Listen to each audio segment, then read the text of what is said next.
So, I was just in New York, man. You ever been there? They had a big gay parade going on down there. You ever seen one of these? I never been to one, you know, but I like parades, you know. I love a parade. So I go to the parade, and turns out it's just a bunch of gay guys.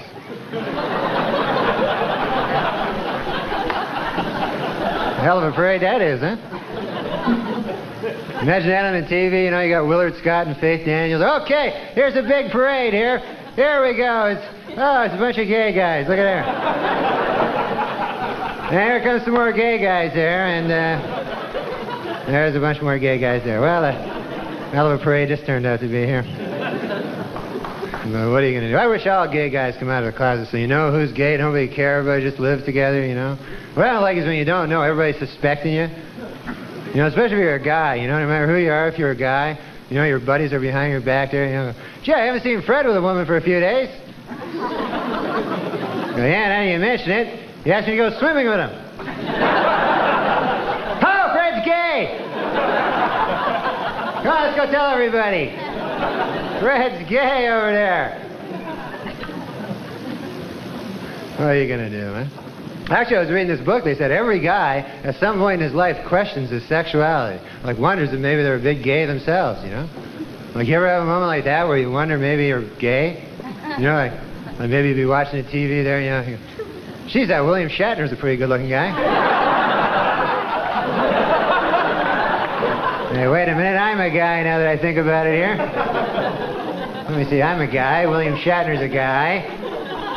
Carry the 3, and then that goes over there. And what the hell kind of what the deuce? Who knows, though, huh? Actually, I was reading this book. Get this. They said every guy has something. Get this. This is a different thing. Just about to say the same joke I just said. No, this is a completely different joke. But I was reading the same book. I read a lot of gay literature for some reason. Just to shake up my dad a little, you know? But I was reading this other thing in this other book. It said that if you're afraid of homosexuals, it means that deep down inside, you're actually a homosexual yourself. And that kind of worries me, you know, because I'm afraid of dogs. You know, I don't like dogs. Lately, I've had a hankering to drink out of the toilet bowl. You know, that's the funny part there. Yesterday, I sniffed a girl's butt out in the street there, you know. It has nothing to do with the joke, but I thought I'd get it off my chest, you know. God bless gay guys. I know a lot of them. They're all good guys, you know. Funny guys.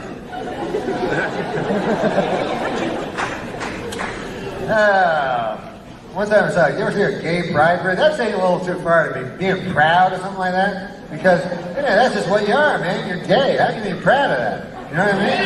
That's like saying, hey, man, I'm proud of being in English. God damn. I gotta tell you something. I speak English. I can't tell you. My heart wells with pride about that, man. I talk English every goddamn day. I don't get that. How can you be proud of that? I went to that gay pride parade, man. I seen a guy, they have the parents of the gay guys, you know. God bless them, man. Because some of these guys, and they hold these banners, say, I'm proud of my gay son, you know. Some of these motherfucking guys, you know, you can tell they were in the war and shit, you know. They never thought they'd come with a banner saying, I'm proud of my gay son.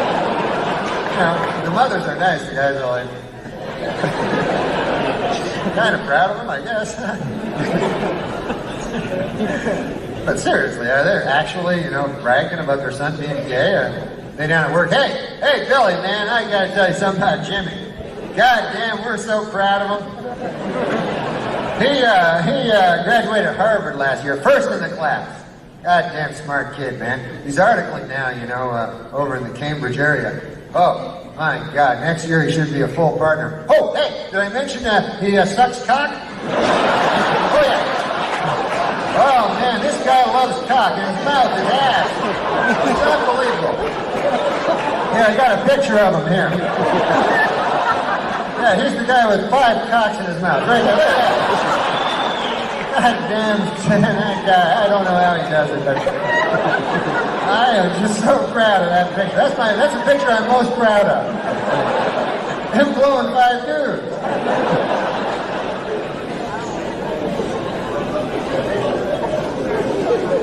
God bless gay guys. Wanna get da da da da da da da da da da da da da da da da and get this fix. Come just da da da da da da da da da da da da da da da da. Just touch my move to the groove now, baby. Feel the rhythm in your bones. Let me see you shake your body, baby. Let me see you moving nice and slow. U.S. Air is beginning a campaign to restore passenger confidence. I think just 2 little words will do that. We've landed.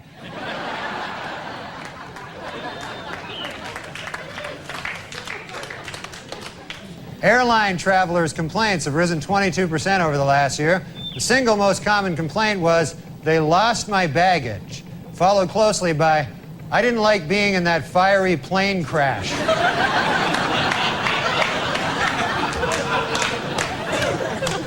A new airport planned for San Diego would actually be located 3 miles out in the Pacific Ocean, built on 40 by 20-foot floating cylinders. It's all part of a plan by city officials to have a huge disaster.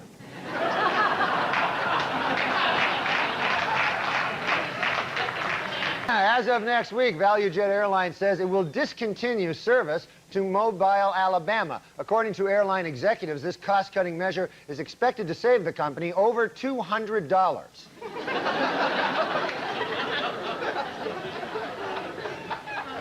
After American Airlines decided this week to cut fares by 50%, the 4 other major airlines said they would match the bargain ticket prices. Also fighting to stay competitive, discount carrier ValueJet announced that it will now accept stolen credit cards and bad checks. Blimpies has started supplying subs for Delta Airlines to serve on its flight, and in return, Delta is giving Blimpies barf bags to hand out in its restaurants. In an interview last week, administrators of the FAA, David R. Hinson, explained why English is the only language used by pilots around the world. It turns out all the other languages are weird. Can't even hardly understand most of them. In honor of this year's Academy Awards, Carnival Airlines is offering anyone named Oscar a free flight to or from Los Angeles. The airline had tried a similar promotion in the past for the Tony Awards, but according to airline spokesmen, they found that their planes were packed with too many, quote, greasy Italians. The Federal Aviation Administration has come up with a list of 30 changes to make air travel safer. Number 1 on the list, no more crashes. They've decided to... This week, TWA announced plans to reconstruct the Boeing 747 that exploded in Flight 800. Man, talk about cheap, huh? These characters. Trying to save a few bucks by rebuilding a... It's ridiculous. I don't know what I'm talking about. In order to cut down on in-flight fatalities, American Airlines has decided to upgrade the medical kits on all its planes. Each kit will now contain common life-saving drugs, a heart defibrillator, and a spare plane. In aviation news, a new study suggests there might be more survivors of plane crashes if all seats were equipped with airbags. According to the study, this is especially true for plane crashes under 50 miles per hour. The other one just doesn't do much good. A top aviation watchdog group warned this week that the nation's airlines are vulnerable to terrorist attack. The biggest problem, apparently, watchdog groups pointing out to terrorists that airlines are vulnerable to attack. That's all right. 2 months later, we still haven't found Malaysia Airlines Flight 370. This looks like the work of Joran Vandersloot. Remember that character? Yes. No. You don't remember him? He's one who allegedly. Well, he Now, this is a different Malaysian, not Air Force joke. The pilot's last words, I've had it with these motherfucking snakes on a motherfucking plane. That could be, yeah, that could be. You're giving me these great jokes, okay. Malaysian Flight 370 is still missing. You know where they're going to find it? The last place they look. Now, is that the best one? Kind of a, or is this better? There's two Malaysians. We can't that's a joke kind of joke. Why did you find something? Why is it always the last place you look? Because you stop looking. A joke. So that's a joke. That's a comment. That's a very bright joke. It's not only a joke, it's a comment. The search continues in the Indian Ocean for the Malaysian Airlines Flight 370 as they listen and try to follow the pings. These guys sound like me always listening for pings. The pings are my Chinese neighbors. Jim and Ellen. You know, I'm old enough to remember back to simpler, more innocent times when the worst thing you'd hear about the news was hijacked jetliners flying into buildings. Oh, now, Gilbert, you're going to get into trouble again. It takes forever, not forever, but it takes years of training to get a pilot's license. But it only takes a couple of minutes to steal a pilot's jacket and hat.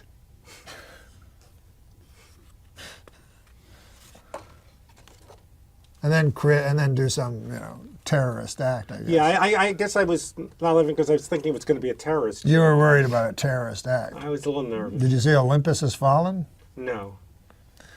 Wow. This week I learned, just because I masturbated to that picture of a guy falling to his death on 9/11 doesn't mean I have to share it.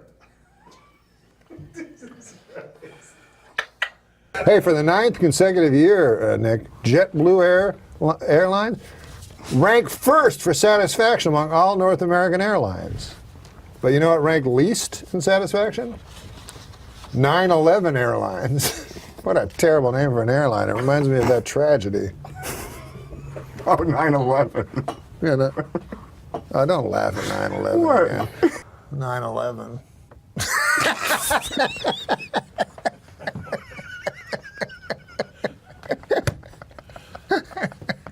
I tried to tell him not Way to to go, laugh. Adam. I know. I walked through blood and bones in the streets of Manhattan trying to find my brother. Jesus. Yeah, he was in northern Canada.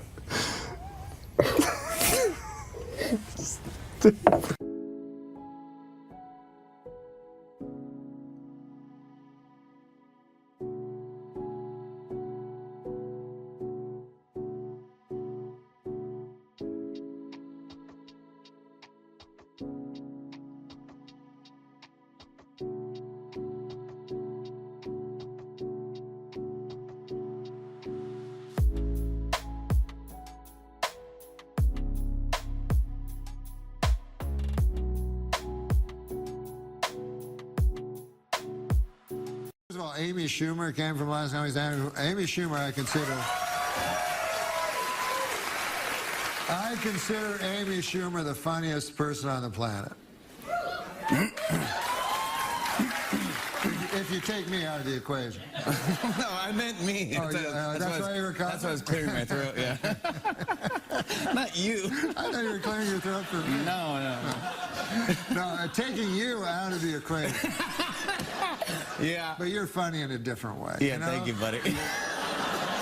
Sir McWitt back on display as a judge on NBC's Last Comic Standing, reality show that aims to find the best stand-up talent in the country. One of their winners, Amy Schumer, of course. Amy Schumer, I think, right now, is the funniest person in the entire world. Do you really? Really? Yeah. Not woman. Person. I don't disagree with that. I'd put you up there, but she's I'm close. I wasn't counting me. Counting me, she's the second funniest person in the world. Our viewers comment as they watch this online, and someone's just commented. Natalie says, on the Today Show, you said that Amy Schumer is the funniest person in the world. How does she compare to Letterman? Oh, Letterman's funnier. But I was talking about the new generation of people that are out. Yeah. I consider, personally, and I take myself out of the equation, that Amy Schumer is the funniest person in the world. Now, if I were to put myself in the equation. I would say Amy Schumer is the second most funniest person in the world. Well, you already said Dave's more funnier, so she's third now. Well, Dave, but Dave's retired. But he's still a person. I know, but it's hard to know if he's funny or not because he's living in Wyoming with buffalo going, ah! I don't believe he is. I think he's just back in Connecticut, where he always lived. That's what, what's his name used to say, Rickles. Rickles used to say that. Well, he used to say, Wyoming? no, he used to say, there's one guy in a shed with a rake going, ah! Like, he just say stuff that made no sense. That's what I loved about Rickles. Yeah, right.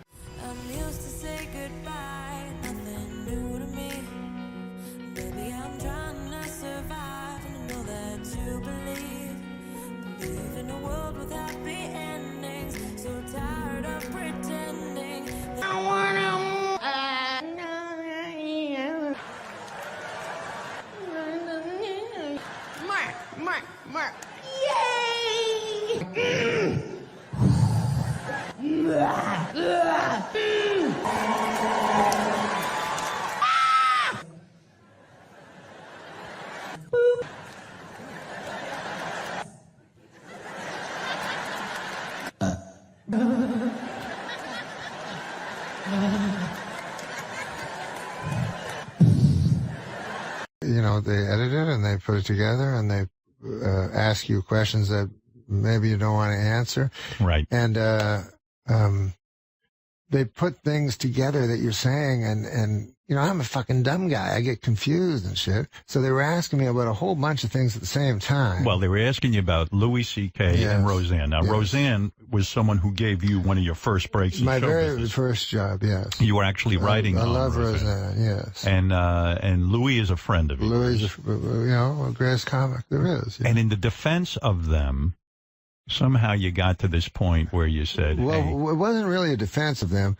They asked me, what do you think of Roseanne, you know, what she did and, how she's doing. That's what they asked. Yes. Because I've been in touch with her. Yeah.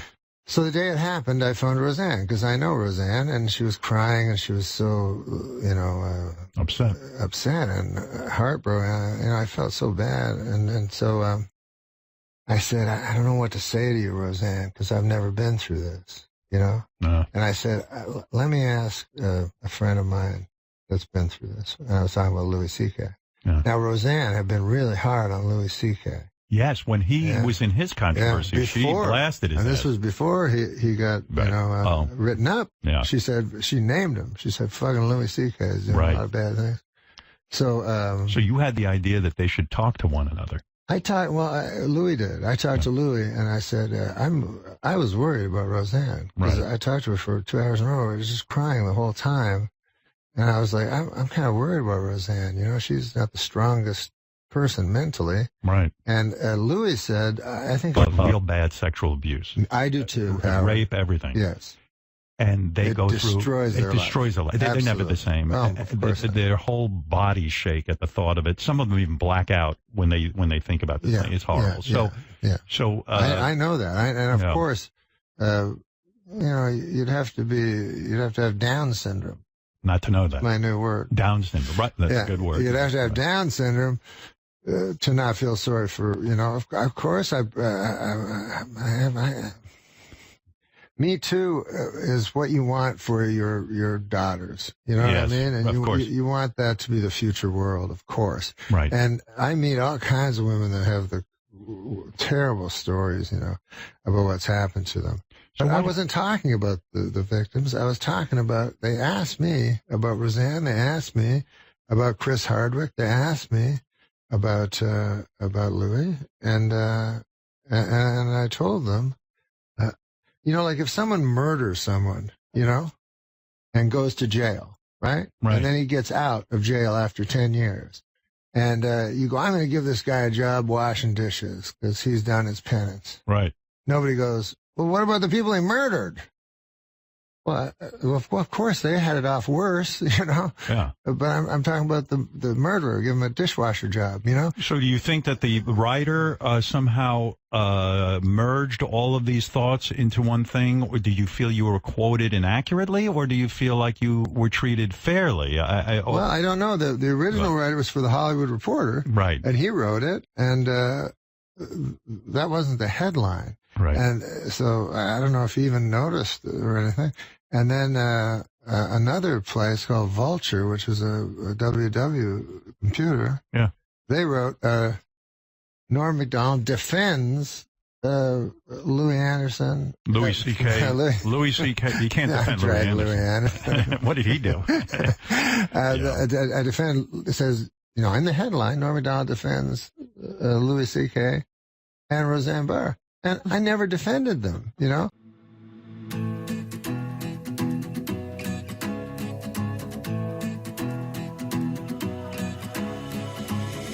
I've been searching for what's missing, but the answer.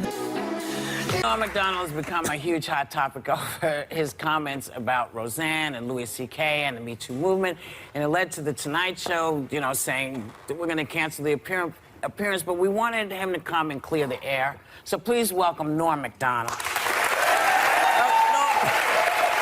You took a lot of flack for saying in the art of for some things that you said in the Hollywood Reporter, saying that you were kind of glad that the Me Too movement has slowed down, and we don't really know you as a guy who, you know, really comments on very much that's gone out. So what were you trying to say? Yeah. Well, I was, you know, print reporters, they ask you questions and then put them all together. What I was talking about was Chris Hardwick, this particular comedian. Right. That was a friend of mine. And, you know, if 500 women go against a man, obviously the guy's guilty. But then the Chris Hardwick one, it was one woman against one man. Mm-hmm. Right. You know? So I was saying that I thought it was good that the pendulum was slowing, and Chris Hardwick has been as rehabilitated as he's going to get. He still tells me he can't walk down the street without people yelling stuff at him. Mm-hmm. Yeah. But that's all I was trying to say. Okay. Well, you know, you do raise valid questions about, like, due process and, you know, verification of what went on. I think that we would agree with that, you know, that you have to back it up somewhat. But when you kind of lose me when you imply that the hardship that your friend Louis C.K. is a friend of mine, too, really. I know him a long time. That the hardship that he went through is equal to the hardship that the victims went through. Right. That doesn't compute. No, it's not true. Can you explain yourself a little there? Yeah, that's not what I was saying.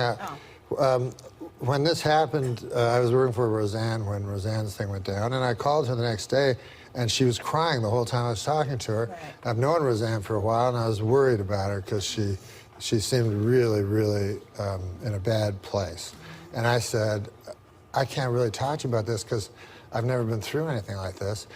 And I said, I know Louis, and he's been through this, where he's had everything taken from him. Right. And I said,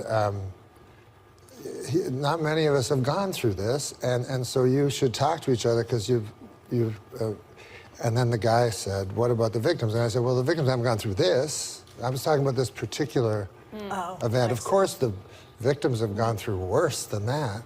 But I'm going to get a victim to phone Roseanne? No, but that's a good clarification. Yeah. And that's why it's so important to be able to clarify and to be able to explain, because at the heart of it, I think we are forgiving people. We jump very quickly today, but I do think that we like to forgive. You went on the Howard Stern show yesterday to apologize, and you ended up making it worse because you said you'd have to have Down syndrome not to feel sorry for the victims. Yes. Do you regret saying that? You just keep on getting into trouble, Norm MacDonald. It's always bad when you have to apologize for the apology. An apology. Do you lose it when you're on Howard? Is that what happens, Joe? Well, there is a thing on Howard where there's a recklessness in the studio, and you know, you used to be a word we would all say to mean stupid that we don't say anymore, right? Yeah. You know the word I'm talking about? Yes. Yeah. And stupidly, I was about to say that word, and I stopped and said, "What's the right word to say?" And then I said a different word that was equally. Yeah. Did you realize in that moment that probably offended? I realized at that moment that I'd done something unforgivable. Yeah. Right. I mean, you know, it's like things spill out sometimes, and it's just difficult. You also you're friends with Roseanne. She gave you your first job, I understand? Yes, she gave my first job. And so you put her together with Louis C.K. Yeah, because I was really concerned about Roseanne, and you know, I don't want someone to end up killing themselves or anything. Of course not. Yeah, so... Don't you think Louis, do you say that you think they deserve a comeback? Now, I was saying yesterday that Louis performed at Comedy Cellar, and he didn't talk about these allegations in his set, which I would have thought that he would have done. Don't you? I mean, so if he wants to have a comeback, he needs to, like, address it directly, I think, as a comedian. So where's Roseanne's coming back?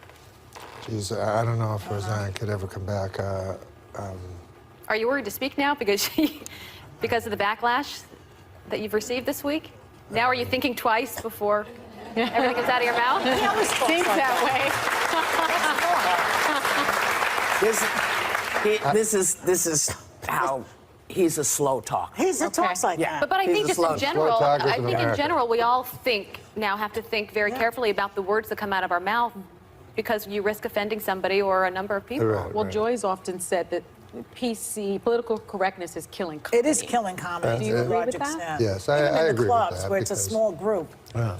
Well, You as know, long as there's a often people will come and say, you know, some guy said a joke and you're asked to defend it, and the joke is always horrible. Like, it's the worst joke you've ever heard. And you're in this position where you have to defend a terrible joke on free speech, you know. But I always, like, reporters always ask you, like, what's offensive? Is anything over the line? And I personally think almost everything is over the line. They like you to be edgy, and then when you are, you get hurt for it. Right. But you know, comedians. But I will say the the remark I made about people with Down syndrome was just a insensitive, terrible stupid. thing for me to We say. agree. Well, all of this is happening. You know, and we also, you know, we've all stepped in it as comics. Yeah. We all have stepped in it as comics. And as lawyers and as journalists. Maybe, but not quite the same way. Not quite the same. But let me ask you. Go ahead. Sorry, Webb. You know, your appearance on Jimmy Fallon was canceled. And he said that his staffers were actually crying about the comments that you made. Were you surprised at that reaction? Weren't they crying that you were there? They were crying that he was there. That you were even there. Have you been surprised by this reaction? Yeah. Really? Well, yeah, I have been surprised because, you know, I never did anything. I mean, I spoke, but I mean, I don't want to be tossed in with people that actually did, not crimes, but sins, or, you know, I barely have consensual sex.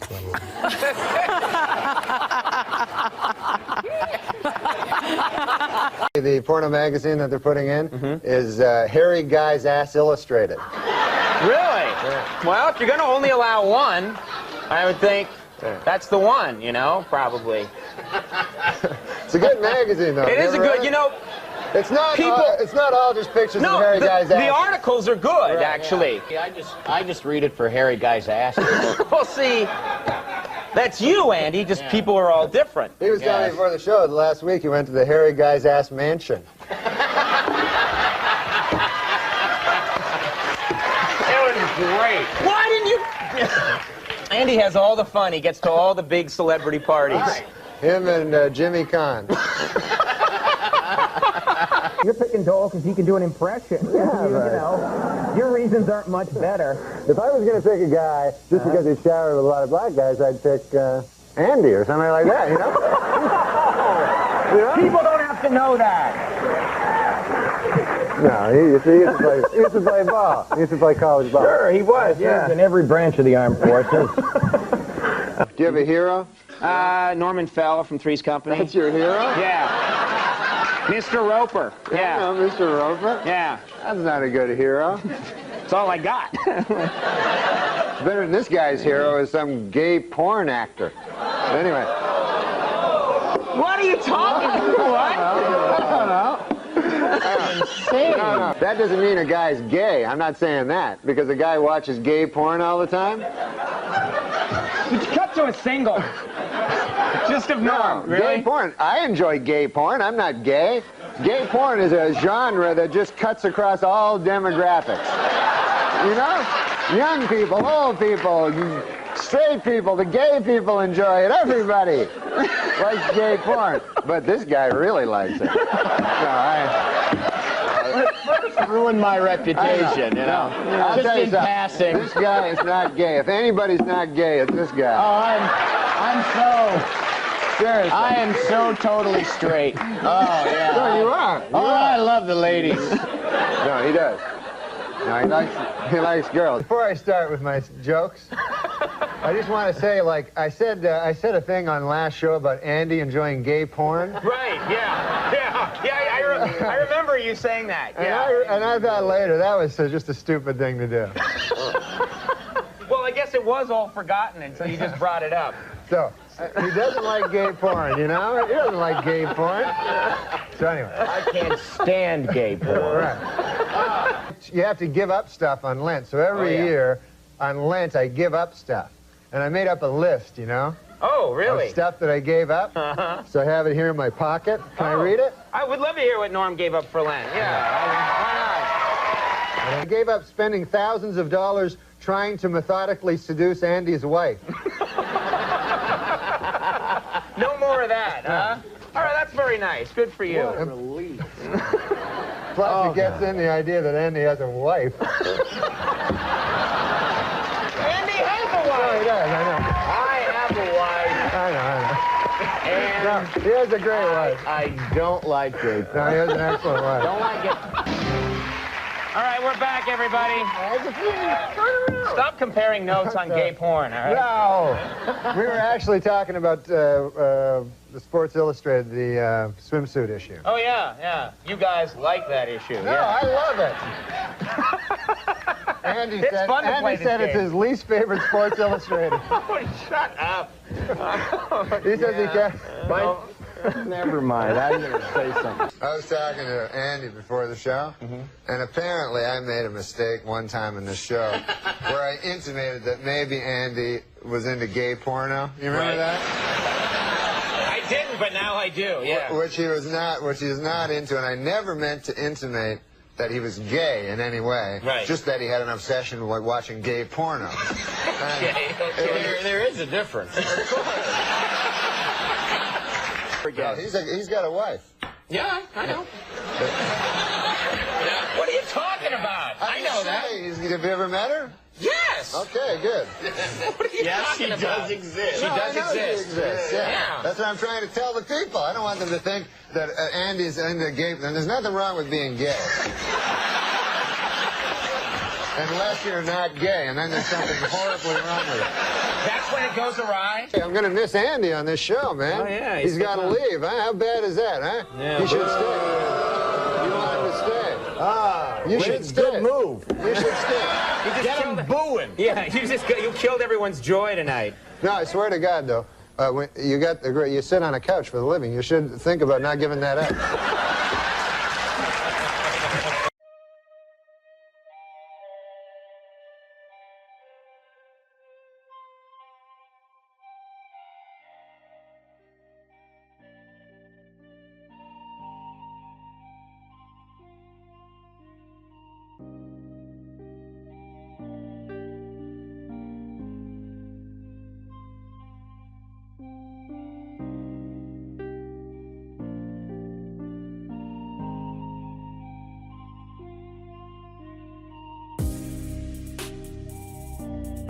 Just go to huluplus.com/norm. What? I'm trying to speed up through this. Right now, sign up for huluplus.com. Norm MacDonald's podcast copy? /norm. /norm? You don't get any money isn't, from Norm. This isn't supposed to be. It's supposed to be /Bill. /Bill. They said Norm. Well, you know what? I like Norm MacDonald. Let's give him the money for the week. I didn't even know he had a podcast. Oh yeah, dude, Norm MacDonald.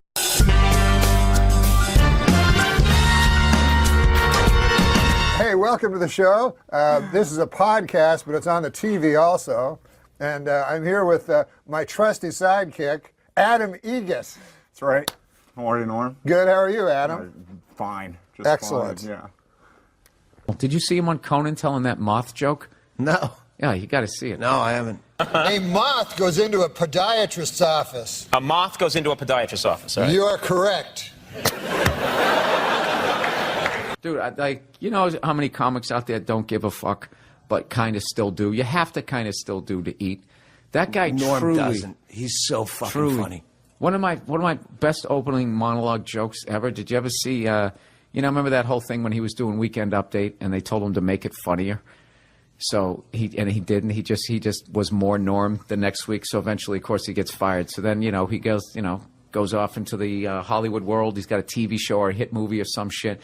So now they bring him back to guest host on SNL. And I'm going to butcher this, but he kind of came out. He's like, yeah, so, people know I got fired from this show. So now they got me back hosting, which means either I got a lot funnier or this show sucks. That's what he opened up with. And I know that wasn't approved. Sorry for the bad Norm. I'll have Jay Moore on to make up for it. That was a great Norm. I haven't gotten funnier. The show has gotten really bad.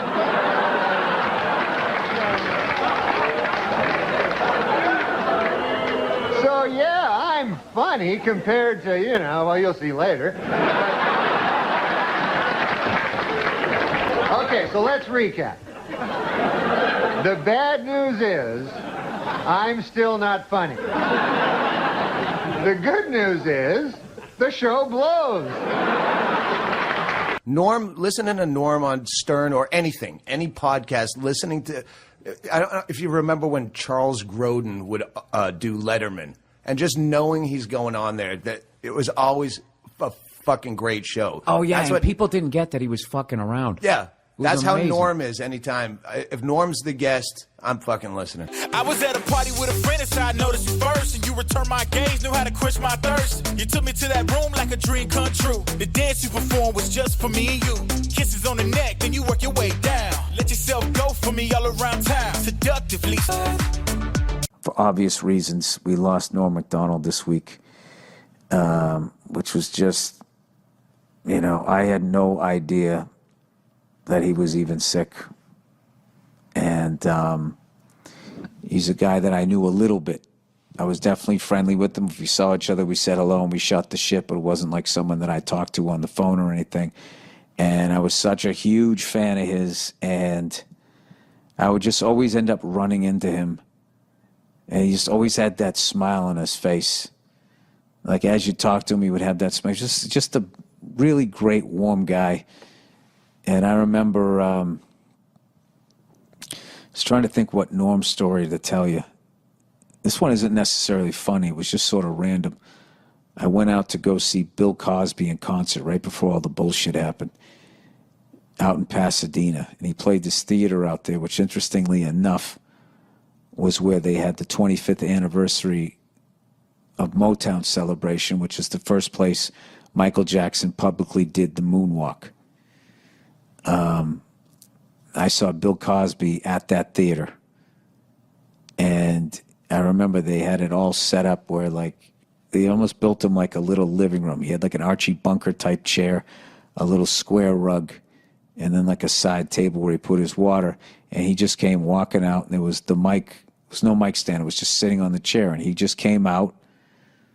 He kind of walked a little bent over, came walking out, waved to everybody, sat down, picked up the mic, and for like almost 2 hours, just, hour and a half, just killed. Just fucking killed. Had the crowd in the palm of his hand, masterclass of stand-up, right?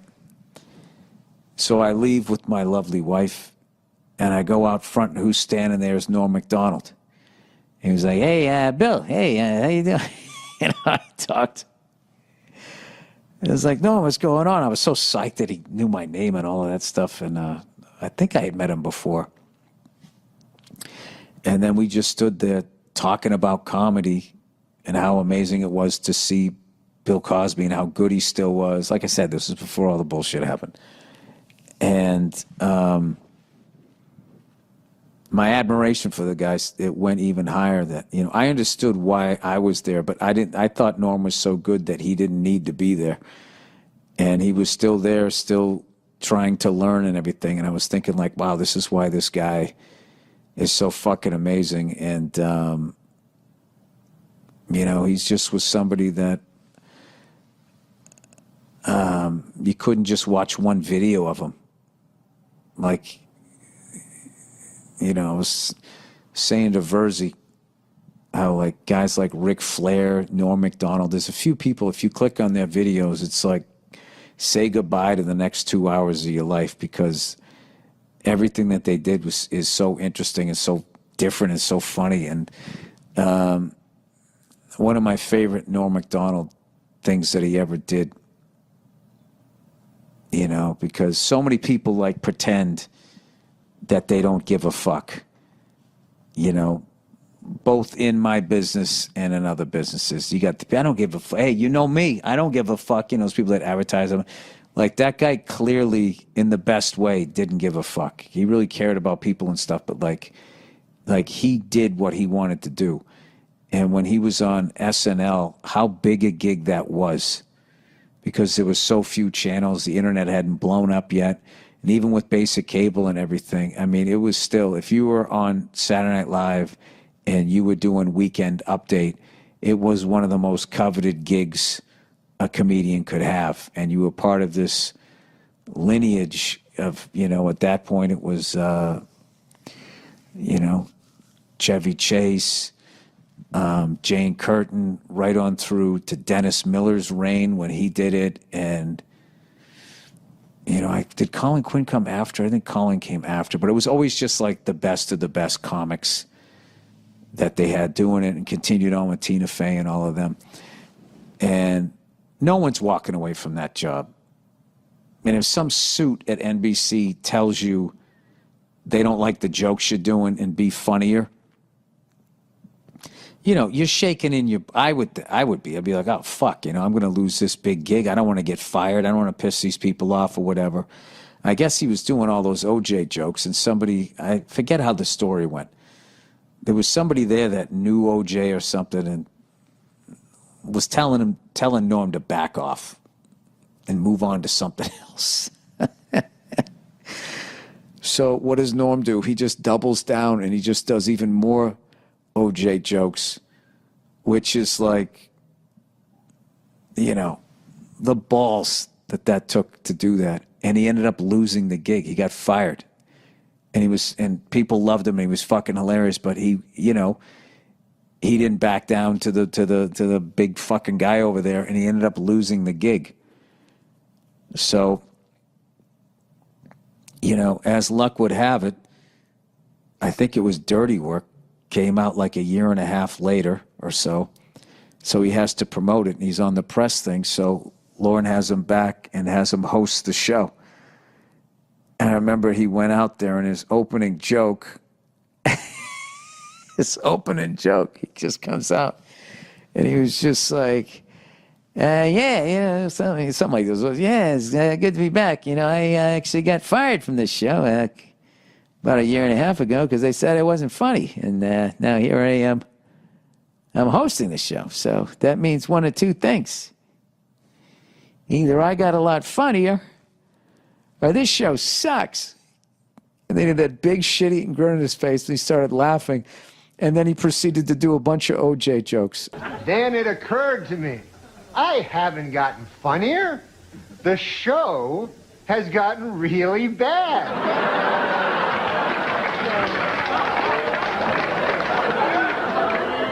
So yeah, I'm funny compared to, you know, well, you'll see later. And it was just like that fucking thing about him. And the whole time, I just felt the whole time when people were fucking with him or whatever and trying to take what he had, he always just still had that smile on his face, and he just still did exactly what he wanted to do. And I got so much respect for him. And I feel so fortunate that I got to see him live. So I remember, oh my God, I saw him right after 9/11. The Aspen after 9/11. Aspen Comedy Festival was this big fucking festival that was always a nightmare to get in and out of. Every year it would snow and people would get stuck in Denver, or you get snowed in, you couldn't get out. It was a fucking nightmare. And then as a comedian, you had to perform. It was like a mile higher than fucking Denver. and no one could breathe, and you're performing in front of all these super fucking rich people in front of industry, and you just go up and you would eat your fucking balls, and you're like, why did I come out here? And I remember I saw Joe Rogan do a full set that I still remember, and then I saw Norm MacDonald. It was at the same theater, and I remember Norm came out, and he was doing bits on racial profiling and all of this stuff. I'm not going to butcher the guy's bits, but I remember just watching that full set, and I was like, this guy is one of the greatest comedians I've ever seen in my life. And I thought that every time I saw him, and I don't know, it was a pleasure to know the guy, even on a little level.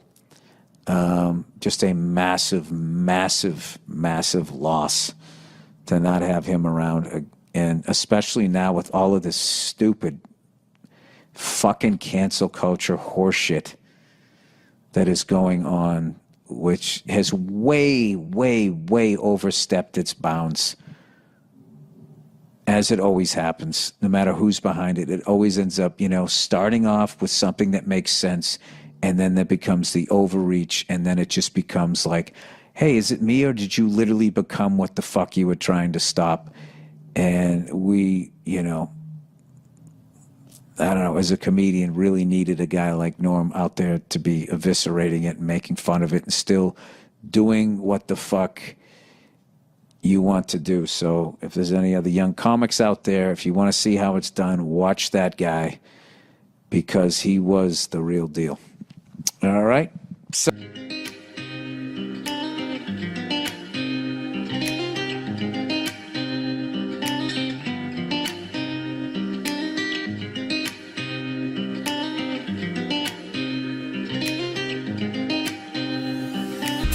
once again, rest in peace to the great Norm MacDonald.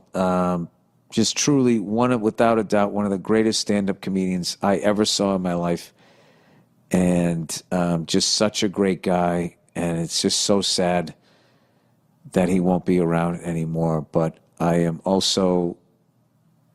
actually got off the plane in a better mood from just watching literally the beauty of who he was and his work. When I got off the plane, I was actually like, I don't know, there's something about him. I just thought he understood life. Just a really warm guy. God damn it. It's always those guys that go.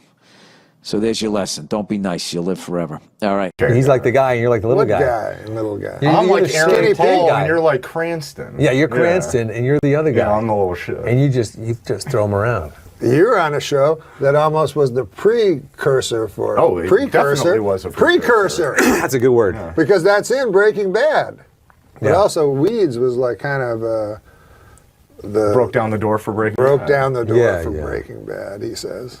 You watch Breaking Bad? Yeah. Isn't that amazing? It's pretty good. You seen it all the way through? I haven't. I'm a Oh, little you behind. haven't? I'm a little behind. It's interesting that people are at different levels of everything now. Yeah. It's okay. You can only do that today. You couldn't do that 5 years ago. What's that? Netflix, to be behind it, it's like you missed a show. Guess what? You're not watching it until Yeah, it comes right, on right. Nick at Night in a few years. Yeah, In the House old of days. Cards is Yeah, all before that, they didn't even have TVs.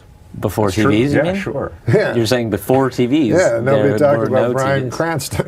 I read a great article in the New Yorker magazine which talked about the last episode, saying that, in fact, Walt dies in the car, and that the rest of the episode, when he actually hits the snow and the keys drop from the visor, Right.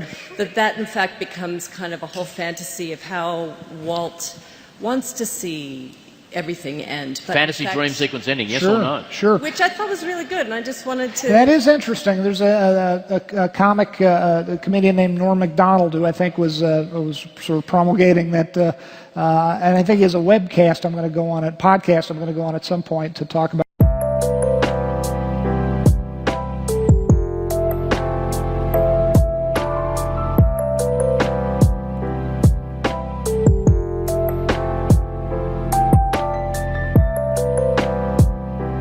Barbara Walters announced that she's retiring from The View.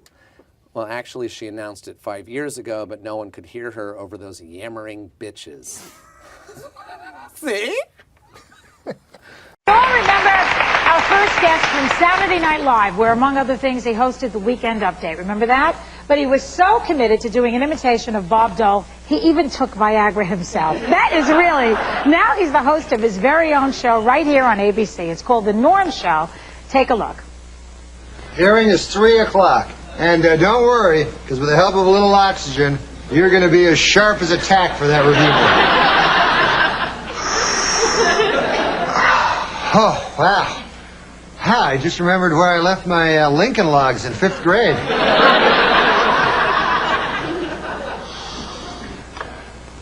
In 1938, I killed a hobo.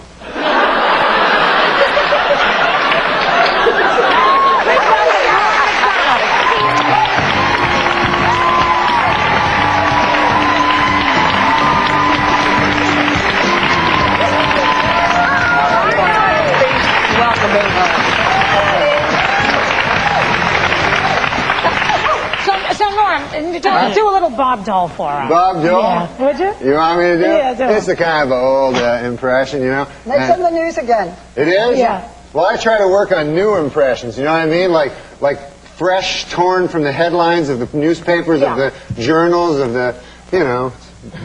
Well, he's in today's headline. You just do a little. But I got Liddy Dole. I'm working on a new one, Liddy Dole. Liddy Dole. Yeah, I do Liddy Dole. Do Liddy Dole. Okay. I'm Liddy Dole, running for president. Liddy Dole wants to be president, doesn't want to work at the blood bank anymore, wants to be president of the United States. Liddy Dole. You got my Bob Dole? That is Bob No. Bob Dole says, I'm Bob Dole. This is Liddy Dole. I'm Liddy Dole. You're sick, man. Yeah. Very good. And you know how sometimes, like, when people are married for a long time, they start to sound like each other? I think that's what happened with Bob and Liddy Dole. You are really wild. I mean, you're wild in that show, and you're wild in person. What? Yeah. Don't you think? No, I think you're wild.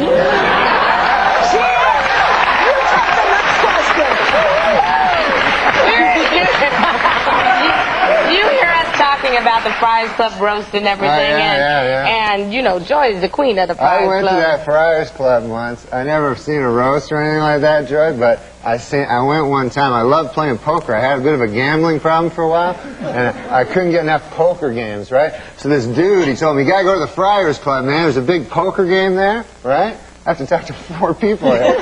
So I go to the Friars Club. Barbara, are you listening? Yeah.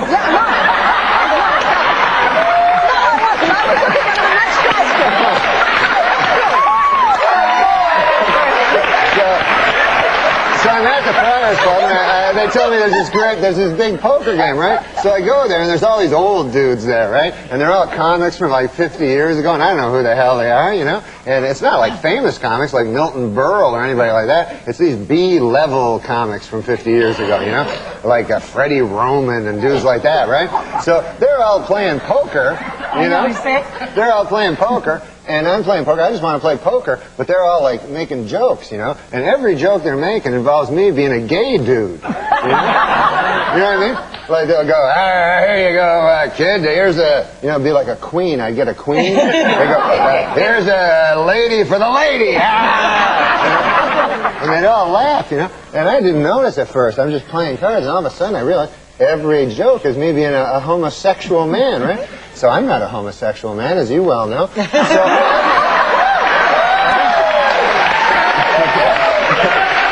definitely not. You're not. yeah, I'm not. But let me tell you something else. I would have sex with you while you were awake.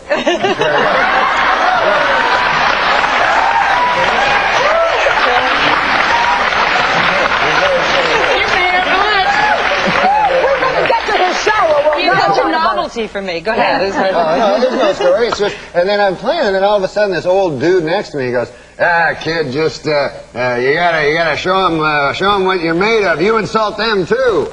You know, so I'm like, oh, so there's an old dude. There's like 70 years old. So I go, hey, there, old dude. You probably have had a few guys. I've had sex with a few guys, right? And he goes. Well, so That's let's it. get Is that back the story? So that's the story. You know what? Okay, so I guess you don't need a punchline. No, you don't need a punchline. This is the new comedy, The new Joy. comedians, no punchline.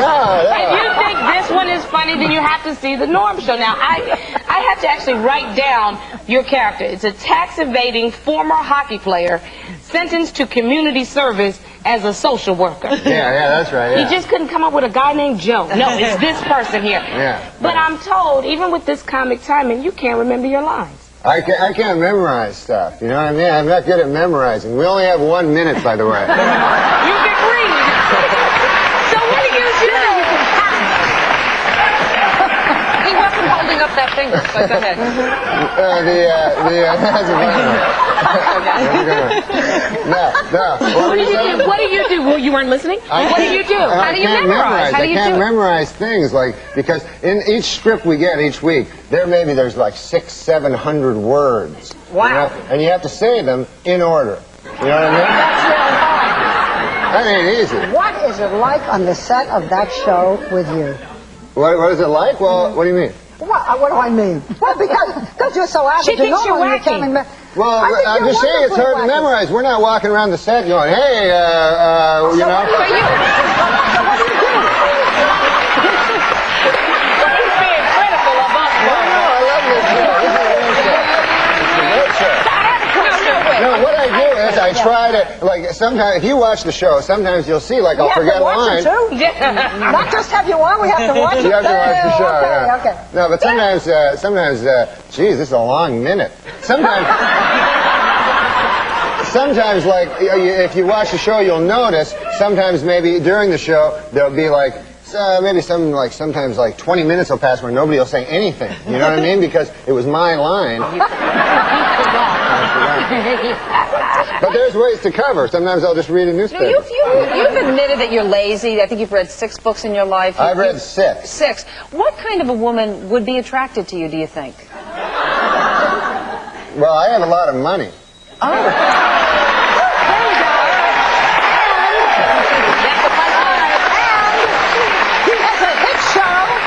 They just announced yesterday when we all pranced before the advertisers. I got been renewed for next year's. Yeah, we did. Yeah, we did. remember? And I have forgiven you for all those takeoffs you did on all of us very serious news people. Oh, on the Saturday Night Live program? You were brilliant. Yeah. You were. You were brilliant. No, you were. You really were. Tell us about your garbage collecting day. Joy's book is great. Did you read it? Oh, absolutely. Thank you, That was Norm. a very Thank funny you, Norm. book. I really enjoyed Joystick. that. Say the name of the book. Enough already. Joystick. We're coming back at the last segment. We're talking hot topics, and we're going to be discussing Star Wars. Do you want to stick around and join us? Action figures. That'd be great.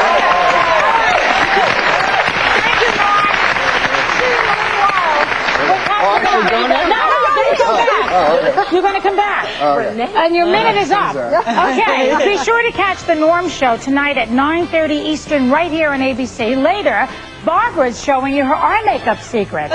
But when we come back, find out what you do every day that can really be bad for your health.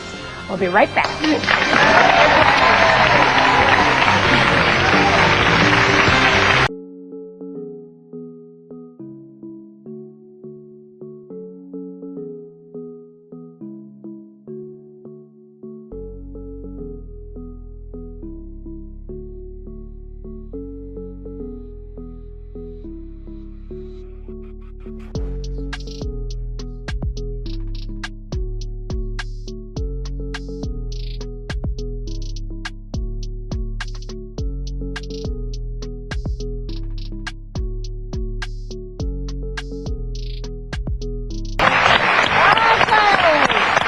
Go, girl. Where was her? All of us sitting here instead of being at home. Anyhow, so unless you've been living under a rock, Star Wars. I do not understand why people stand in line for days and days and days. They can't see the movie in 2 weeks. I mean, they don't have jobs. In any event, so I went to see Star Wars. I have never seen any of the Star Wars, and I felt terrible about it until I learned that I never saw it. Never saw the first No, one. I never saw any of them. No. You never saw anything? No. You never wanted to see Star Wars? No, I never liked them.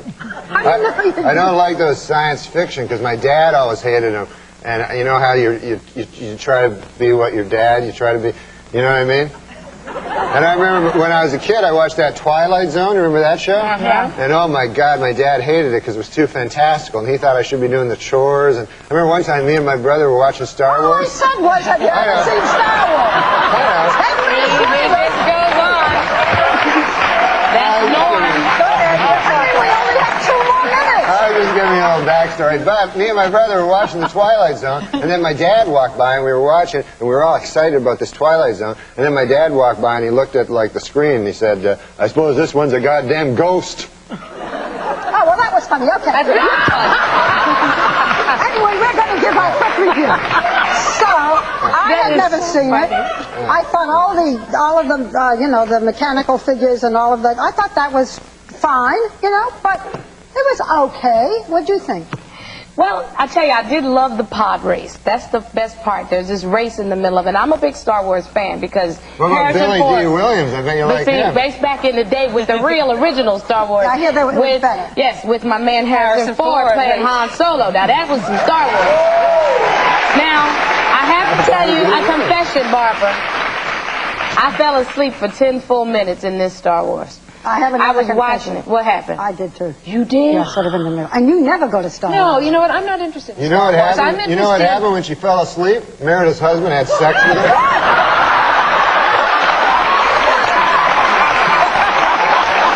You weren't supposed to tell. You might get a little of that if you weren't so busy fondling Yeah, what these are you action doing figures. with I mean, what are you her? about? No, well, you know what? There's a psychiatrist.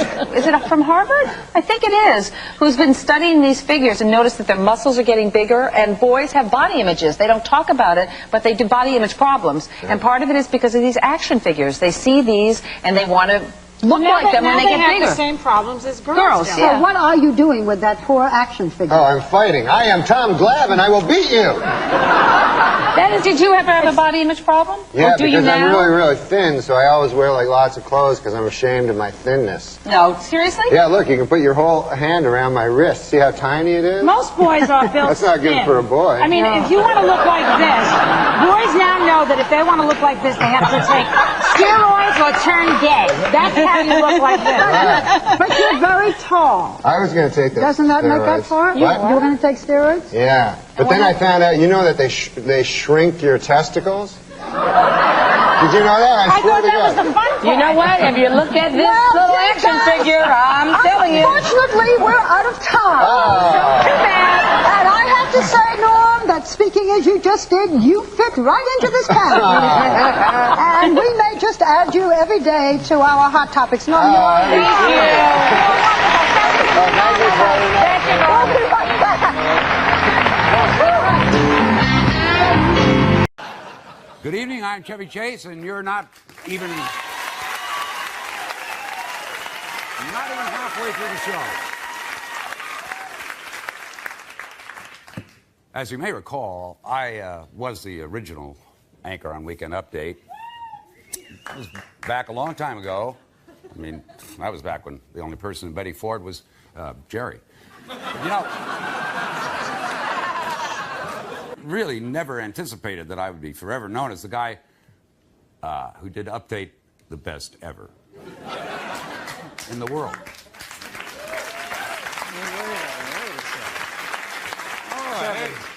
Wait a second, baby. I only did 1 season. I did 6. I mean, you might have knocked her up, but I married her. I spent more time behind this desk than Kubrick did in the edit bay, spanking at the dailies from Eyes Wide Shut. Hey, guys, man.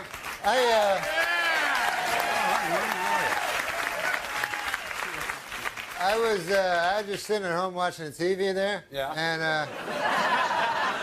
like, is there something going on here tonight? Norm, it's the 25th anniversary. Didn't you get the invitation? Oh, yeah, the invitation. Yes, I got it. I got it in the mail. It was the one where they invited me.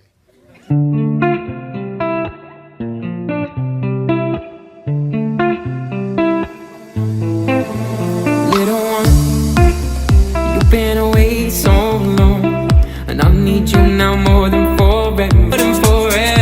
Yeah. Hey, anyway, guys, I gotta go. I gotta go to this party. There's a huge party over at Eddie Murphy's. And, It's supposed to be pretty cool. He's making fun of the show. So, oh, that's great, Norm. Which show, yours or this one? No, this one. Anyway, we're here to introduce some update features, so let's take a look back, won't you? The funny thing, I really only created Weekend Update so I could work without wearing my pants.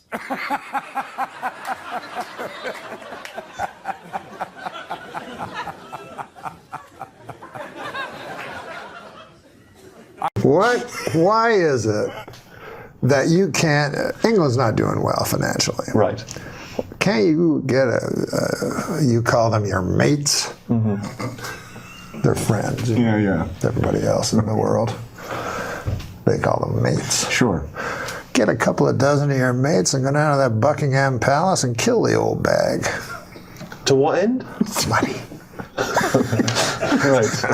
And here you're kind of a, I don't know if you're a punk rock kind of a guy or what you are, but you don't seem to have much use for authority. Now, Egypt has the Egypt Spring, and they're like, we got to get rid of this guy. He owns half the money in the country. I mean, right? Let's get together on Facebook and we'll storm the palace.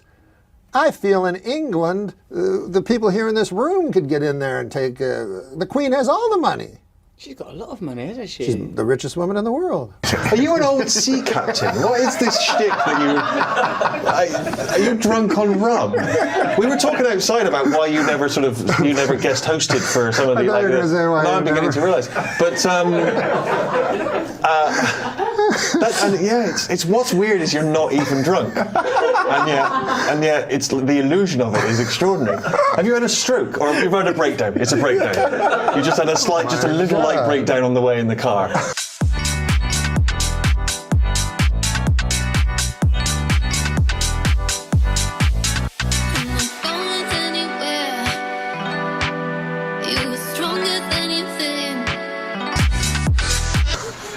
Because I'm pretty sure I've watched some of these other editions of the show, and I'm pleased to see that I've broken from the rule of only having white blokes on the show, which seems to be you only have white men and Roseanne because it's supposed to be a comedy. Right. But it's supposed to be. It's supposed to be. It's allegedly. No, I was just thinking, because they have that Viagra thing out. Yeah. And the other day, Bob Dole came right out and said he was one of the first. Yeah.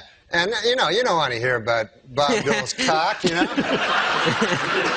I mean, President Clinton's cock, Bob Dole's cock, what the hell? But mostly, an old man like that, you don't want him to have a super hard cock. You know what I mean?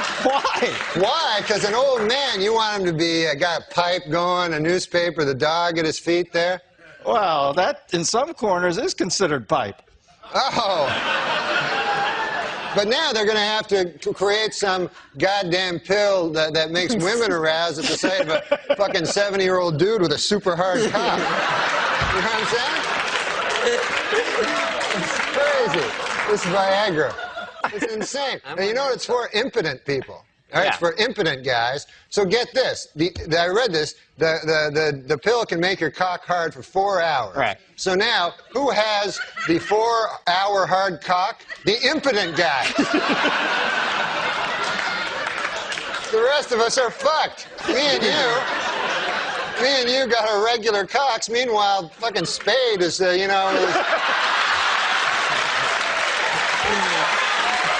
to Spade. Oh, man. I didn't see it. I didn't see it coming. Dude, I know you didn't. He brought it all around and then a vicious rip kick into his best friend's gut. Once there's too much cock talk, I try to just zone out for a minute till it goes back the other way. If there's too much cock talk, this guy has fevered nightmares all night. Dreams, I mean, like sweaty, fevered dreams from the cock talk that's been all over his head. Why bury me twice? He's killing me. No, he's a good man. That erased it. All right. No, he's a good man. Who cares? After all that, that's the whiteout he puts on. Yeah, I know, it's awesome. After he talks about you doing chin-ups on cock for 18 minutes. No, he's a good guy. If you're gay, He's a completely straight guy. He gets a lot of ladies. You know that about him with the ladies. Don't say ladies. Women, girls. Okay, thank you. Ladies, what are we, fucking on an FM station here? He's Don Cornelius. But these gay guys, man, I was reading, you know about the... These gay guys. I haven't even said hi yet. All right. Tell me what it is with these gay guys. I know, I'm already... I just read this thing about the Michael, George You're reading Michael. a lot, aren't you? Yeah, I got a little time off. Now I read the newspaper.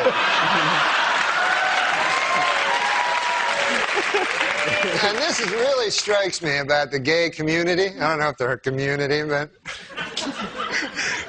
called West Hollywood. Yeah, they're gay, and it's, you know, George Michaels, he hangs around the bathroom, he has sex with multiple guys. This is no way. You got to get it right. Hangs around the bathroom, Right. and it was described as a lewd behavior, but I don't remember sex with numerous guys. Well, is that what you took away from it? What does he do? What were you, in the next stall? I could have been just having a nice bathroom regular thing. I don't know what lewd behavior is, but I don't know that he was in there with numerous guys. But this anyway, is go ahead. We get the gist of it. This is definitely a gay thing, like, because this is a pop superstar. You know what I mean? You're not going to walk into a bathroom and all of a sudden Farrah Fawcett's like, ah, you know? You're not going to... What? I love it. What I'm saying is, why would a famous Wait, pop... what was she doing? What was that, some sort of cervical belt sander thing, or what was that? Oh, Christ, what are you, Linda Blair? They do. That's what they do. Right? That's what ladies that I know do. But good to know that primetime exposure is paying dividends there. But I think that's what it is. It's that the gay, that's why they have separate bathrooms. Let's face it. If they had women and, you know, women, as you call them, I call them ladies. If you had them in the same bathroom, like you go in the bathroom to do your business, see a man about a dog there, you know, and you're in the bathroom. You're in the bathroom. All of a sudden, a beautiful lady comes out. Oh, here's my vagina and breasts. You're going to be hanging out at that bathroom a lot. So I don't blame anybody for anything. Can you believe Olmeyer didn't get him? We're all the same, man. Have you ever met Olmeyer since then? Don Olmeyer I met once, after he fired me. Yeah. Then I went and visited him in his office, which it wasn't an office I've never seen. It was like a wet bar and a bunch of weird sports trophies. He's a big sports guy, you know. Yeah. So he explained it to me what happened, but he did it all with sports stuff, you know. Like he said, man, you see, you're the number 3 hitter, but now you're going to be number 8. And then later on, Ken Griffey will show up. I didn't know what the hell he was talking about. And then I said, well, Christ, man, what the hell am I supposed to do? And he goes, I don't know, just walk it off, you know. And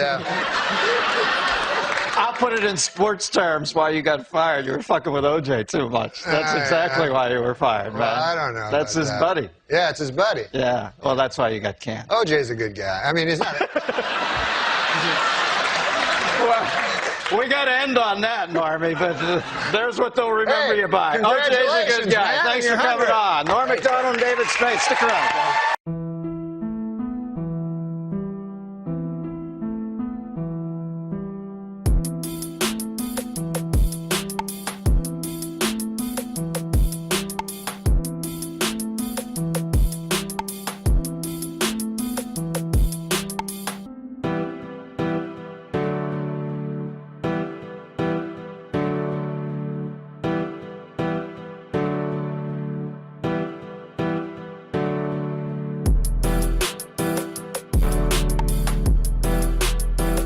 It's an exciting day here at 30 Rock. You know, the Rosie O'Donnell show premiered today.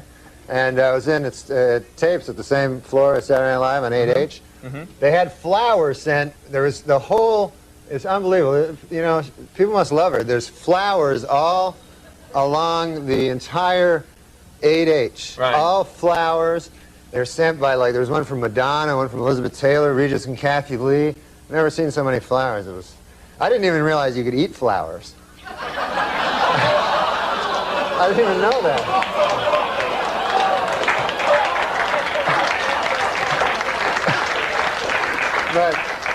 No. Hiya, Rosie. I'll be your pal. No, she's mighty neighborly of you, Norm. No, she's Nice great. of you to eat all those flowers. No, she's great. The show is great, you know. You're screwed now. Postal authorities removed a cigarette from a photo of blues artist Robert Johnson to help dignify the musician in a new stamp they've issued in his honor. This isn't the first time the post office has altered a photograph. In fact, the original photo used on the Elvis stamp was based on this photo.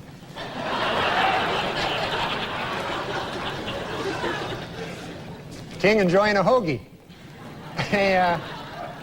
Ted Kennedy says now that he's won re-election, he can finally relax, get off that crazy diet, and really let himself go. New medical research shows that men and women have different food cravings. Men preferring meat and women preferring sweets.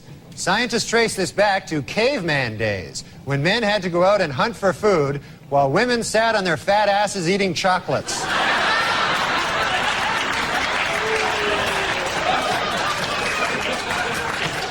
Last week, Duchess of York Sarah Ferguson visited the Big Apple and showed off her 14-pound weight loss. Hopefully, this will not interfere with her official duties of sitting on her fat ass all day long.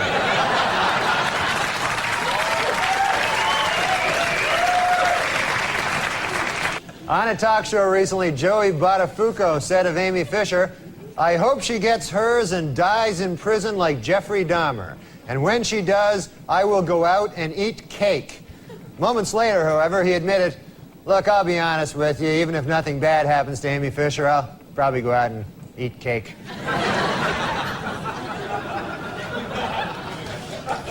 In what is considered a remarkably short period of time, the head of the Federal Advisory Board, Dr. Peter Mellman, has given speedy approval to a controversial new anti-obesity drug. It should be noted, however, Dr. Mellman's wife is a fat pig.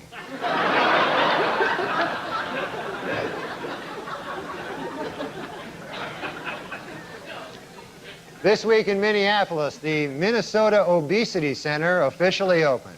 Its goals? To find ways to identify behaviors that lead to obesity. Also, it's a good place to meet fat chicks.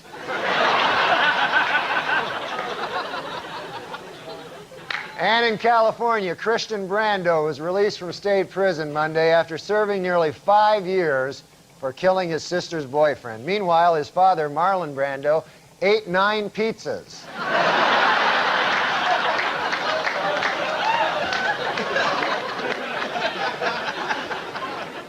Well, at a local town meeting in Montpelier, Vermont last week, representatives from the McDonald's Corporation, who want to put a restaurant in a historic district, were booed by angry residents, but they were cheered by the town fat guy.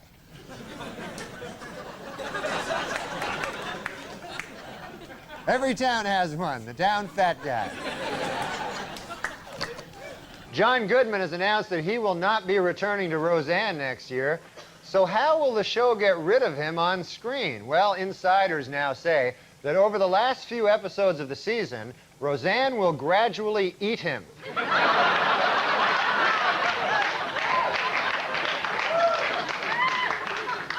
According to a controversial new biography, Elizabeth Taylor likes her lovemaking loud, rough, and frequent. Coincidentally, that's also how she likes to eat.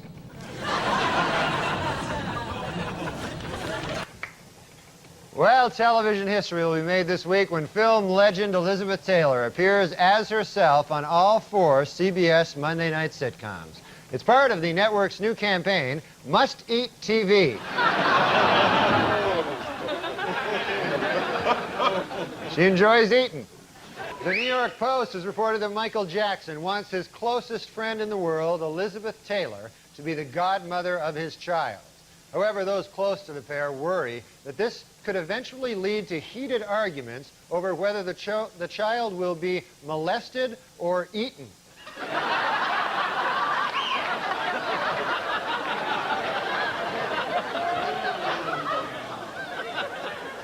Yeah, Ricky Lake, you know, she really is an animal lover, though. She has 3 cats, 2 dogs, and a big ass that follows her around everywhere.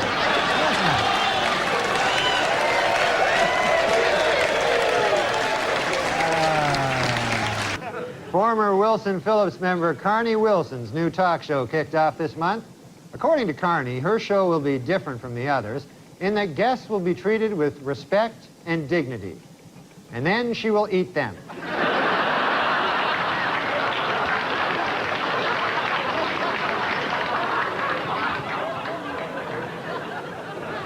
Talk show host Ricky Lake has announced that she will finally publicly apologize for her role in a destructive anti-fur demonstration. Then she will eat a huge can of frosting.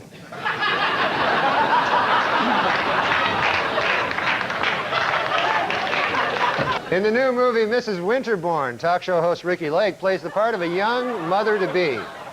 According to film's producers, Miss Lake was so serious about achieving a realistic pregnant look, she forced herself to lose 30 pounds.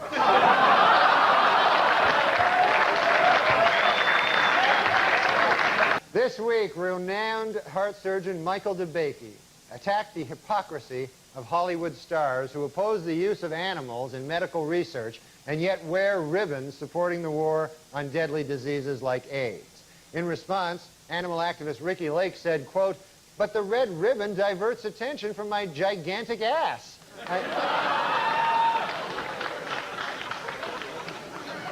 A sad story from the world of entertainment this week. Talk show host Ricky Lake had to get rid of her dog Dudley after the pooch became too aggressive with her 7-month-old son Milo. A clearly saddened Lake said, "It broke my heart to get rid of that dog, but he was delicious."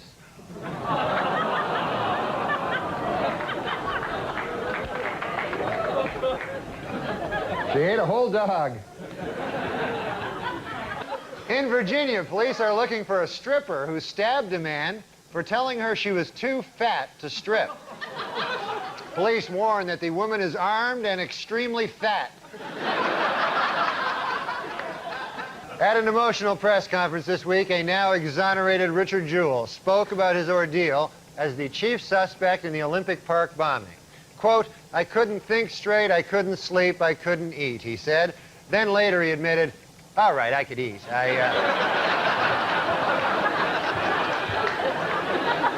I couldn't sleep, though. I had trouble." The FBI, still pursuing its investigation of the Olympic Park bombing, has decided to launch an internet web page. Net users can log on to view crime scene photos, leave tips, and try to guess Richard Jewell's weight.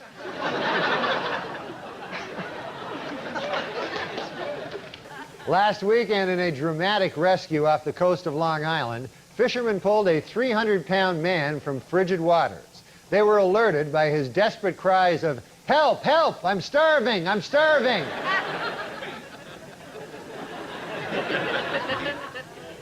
Big fat guy.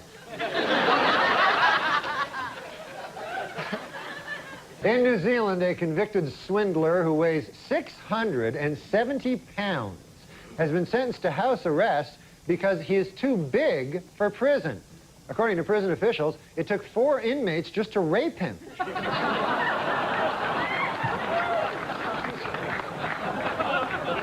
Huge man.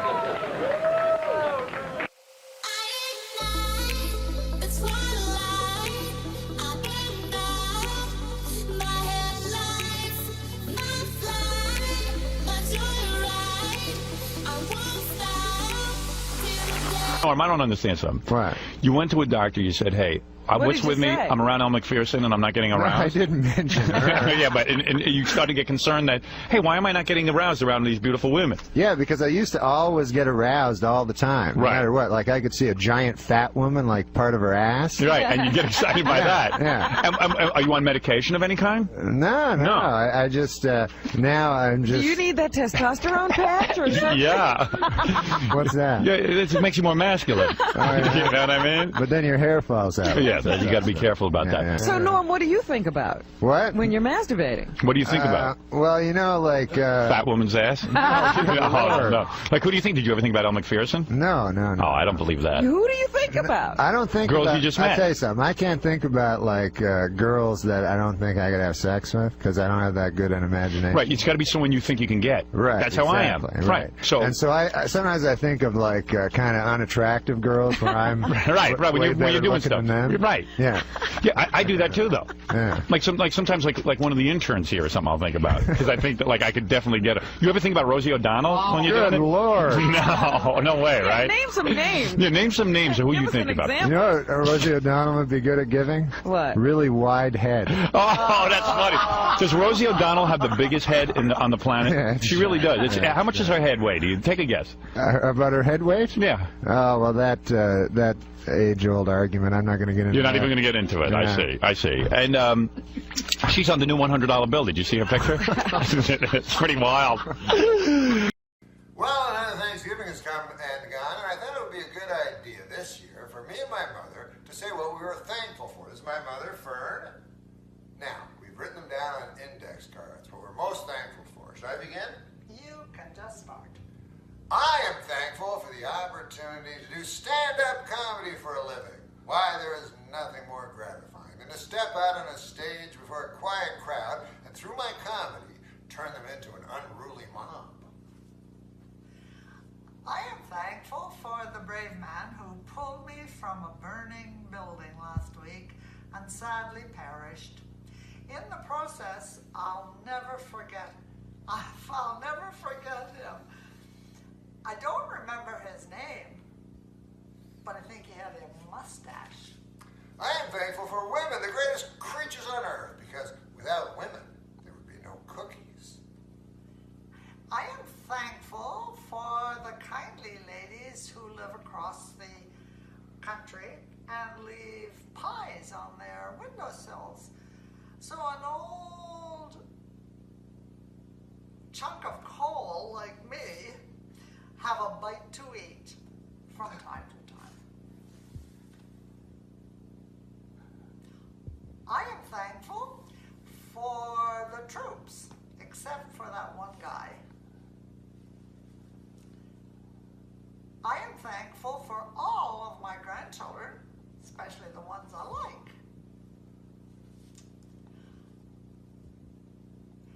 I am thankful for the fine young men and women of the LAPD, along with the Burbank Police Department, who joined forces this year and finally solved the baffling murder of Bob Hope. And finally, I am thankful for friends without which it would be a cold and dark place. Yes, friends especially like ones where Joey gets Chandler a duck.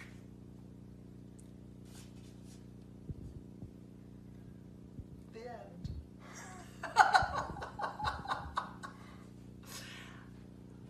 I hope everybody had a really happy Thanksgiving. Why you going high? Push me to the side. Just keep going on and I ain't getting tired. Yeah, you try to crucify all the good inside. You go and call 911. The last one. Okay. I went to the doctor the other day and he told me, you are what you eat. So I ate a bowl of Count Chocula. I went home and became a Dracula! Oh, good Lord! That's enough nonsense for one day. I'll write it all down and hold it out here. I'll have somebody, and that's what I need. If you're going to do all these, I need a person with what do they call them? A what? Cue card. A cue card. That's it. I need somebody with cue cards. Don't you think? I think it's a little early to be a diva. I think it's too late to be a diva.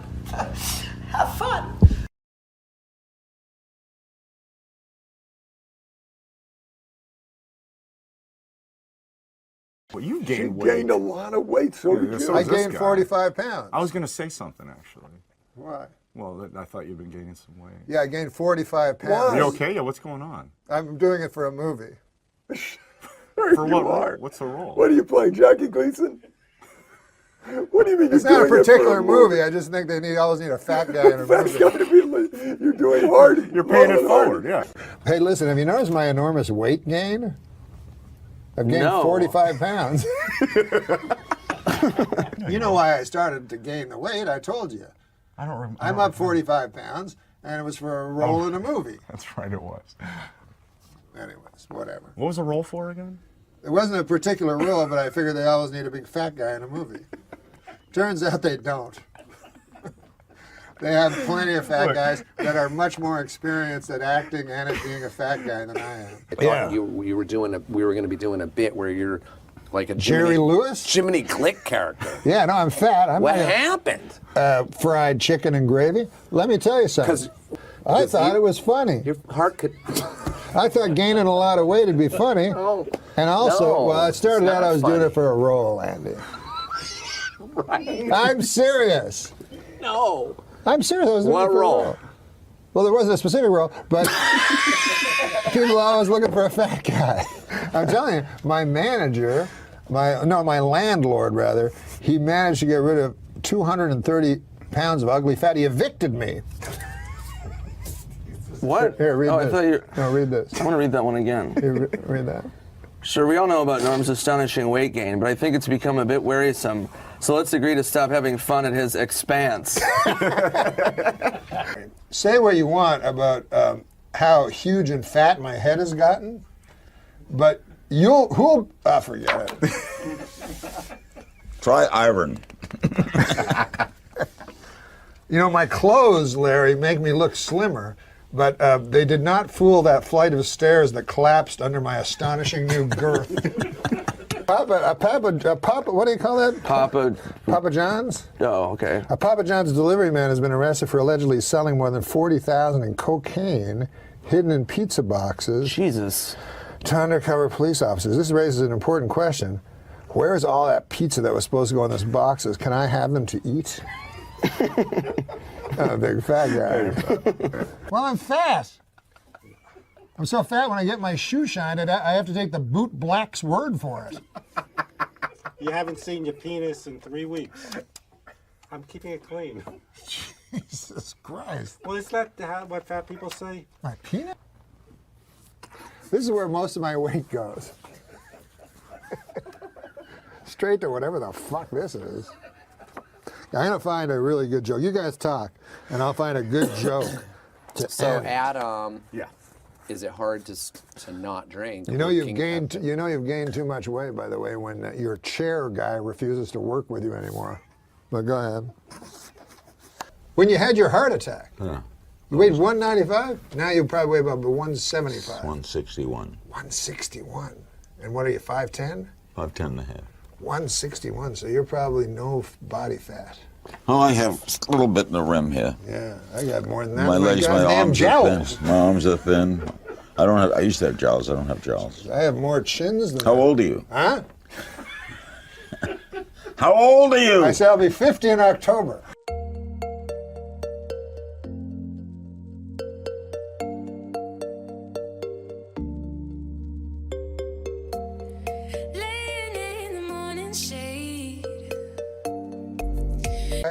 I'm going to lose it though. Yeah, it's the heaviest I've ever seen. And since I've gained it, I sweat like a you sweat like a whore in church.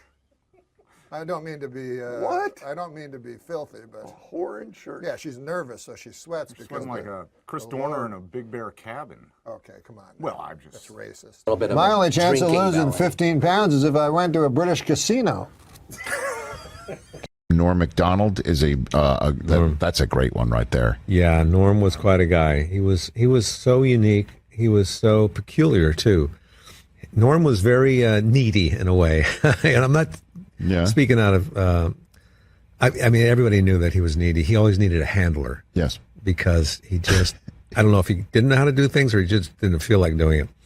Like go on tour with him, he couldn't find his passport, he couldn't find his shoes, he couldn't find this and that. Are you serious? I call up Norm. I said, Norm, you want to go to Palm Springs with me? It's a 3-day Jim McClain course.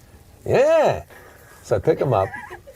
He rides out there with his feet out the window all the way, listening to Johnny Cash. Remember that? Yeah. And we get out there, and the next morning I call him to wake him up to go. He's sound asleep. I got to call him like 3 times and knock on his door. And then he gets up and he goes, I can't find my shoes. He's like being a little kid. Sounds like every day getting into this podcast. He didn't drive. He didn't have no driver's license. You had to like point him in the right direction where to go. And this was without doing drugs or anything. And he loved to gamble. And again, I'm not speaking out of school on that one either. He loved to gamble. And I learned not to loan Norm money because he wouldn't pay it back. And we were in Vegas once, and he asked to borrow $500. So I gave him the $500 thinking he'd pay it back. And he went off to gamble. He came back the next morning. I saw him for breakfast. I said, Norm, you got the $500? How'd you do last night? He goes, oh, you'll get it. You'll get it.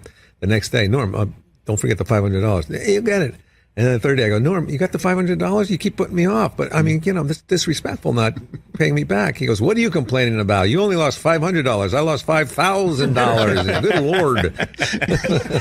I remember him when he hosted the ESPYs. That's where I met him. Yeah. When he hosted the ESPYs, and that was off the charts. I mean, his famous joke about the Heisman Trophy. What was it? The joke was about the Heisman Trophy that Charles Woodson. Charles Woodson, right? He's like, Charles Woodson is here. And there's Charles Woodson. How about that? What a season he had.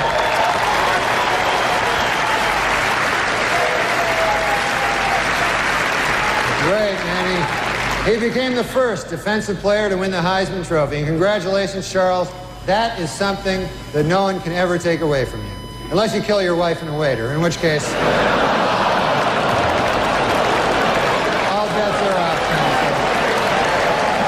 That must have been a great night. Yeah.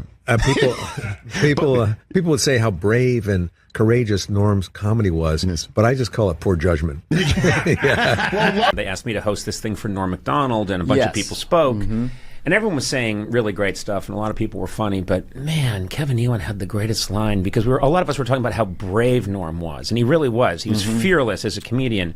Yeah. And then Kevin Nealon gets up and he says, he's saying very funny things, and he just says, a lot of people up here are talking about how Norm MacDonald was brave in his comedy. I think of it more as a lack of judgment.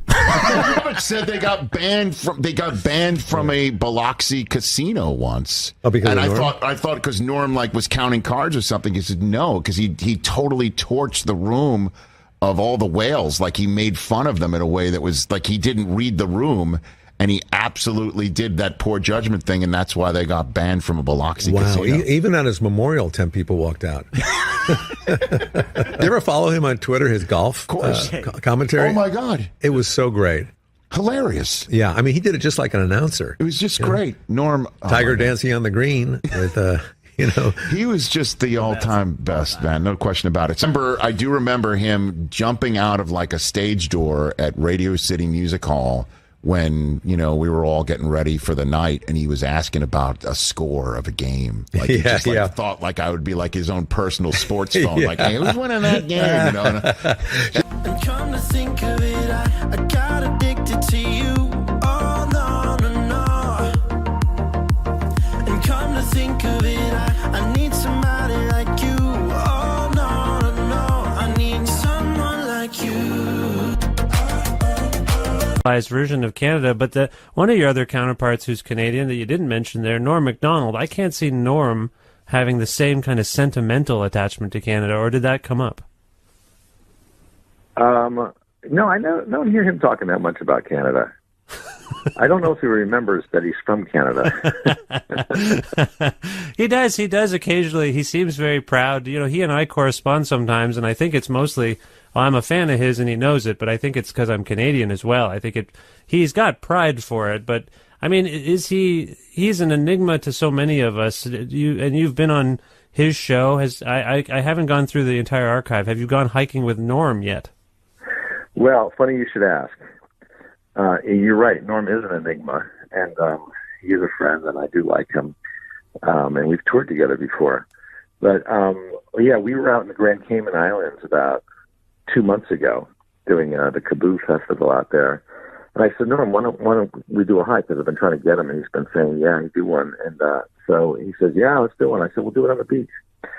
So we were all set to do it, and I go, I do the intro on the beach, you know, before he gets there, and the outro and all that stuff. And then I go take him out to lunch, and then we finish lunch. He goes, oh, I got to get my hat. And he goes back to his room, and I'm waiting for him at the elevator, and he texts me saying, I'm watching the golf tournament right now. Tiger's playing. And I said, okay. And then 10 minutes later, he texted me. He goes, I can't go. I got diarrhea from that sandwich you bought me. You know, so I never got the hike with him. Oh, man. I have a similar sort of story. I mentioned we exchanged messages, and I asked him to be on the show. I've asked him a few times, and he always says, certainly. You know, he'll direct message me back, certainly. And I'll say, okay, when? Give me a day and time, and then nothing. And then he'll write me something about something else. He doesn't, this is a thing with Norm, right? He can't commit to meeting with people, it seems. Yeah, maybe that's it. I don't really know, but I mean, he's a funny guy, of course. He's very entertaining, and you know, he is kind of quirky, and he's an enigma, and that's part of the thing that makes him so, I guess, endearing and interesting and, you know, entertaining. Hey, I was driving in a car. You were kind enough to bring a car to bring this old chunk of coal here to the studio. We send cars for our guests, yes. Yeah, so I got in it, and that's, you know, I get material that way. So my driver, What do you mean? How do you get material that way? You get in the car, and what happens? My driver tells me a joke. The driver we sent to pick you up told you a joke. Yeah. And you're going to tell it now on the show. Yeah, that's how I get a lot of my material. I was wondering about the moth joke and the dolphin joke, the Conan O'Brien show, which I've watched as an embarrassing amount of times. I was just wondering, like, going into those story jokes, you know, the shaggy dogs or whatever, was there an agenda that you were steering away from? Like, what did Conan think you guys were going to talk about? And would he just have you on the show just be like, come and just tell jokes? Because, you know, you don't know anything. Well, when Conan started, no one would go on his show. You know, and I started Saturday Night Live at the same time that Conan started his talk show. And so he wasn't that successful, so he'd always phone me and go, the lady with the potato chips canceled, you know, and fill in, you know. And so a man only has so many stories, so I had my one. And I told that on the first show. But the way like, for instance, like the moth joke, I was on Conan, you know, and he said, you know, you're going to be on one segment, so I did this segment. And then at the end of the segment, he goes, you got to do another segment. I'm like, but I got nothing to say. And then I remember Colin Quinn told me this joke that said, like, a moth goes into a podiatrist's office, and he says, oh, I have all these problems, and the podiatrist goes, why did you come in here? And he goes, the light was on. And so I said, maybe I'll do that joke, but that joke only takes 8 seconds. So I know a thing has to have a beginning, a middle, and an end. That's what I've always heard, even though I don't fucking understand what the fuck it means. So I put a big, long middle.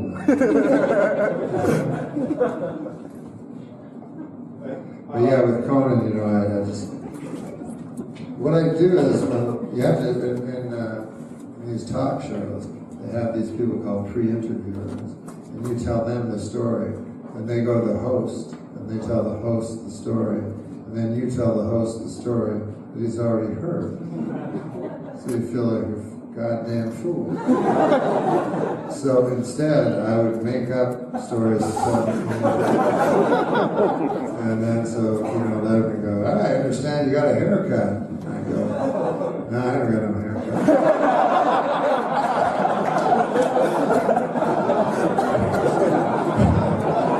So after a while, they just let me do it.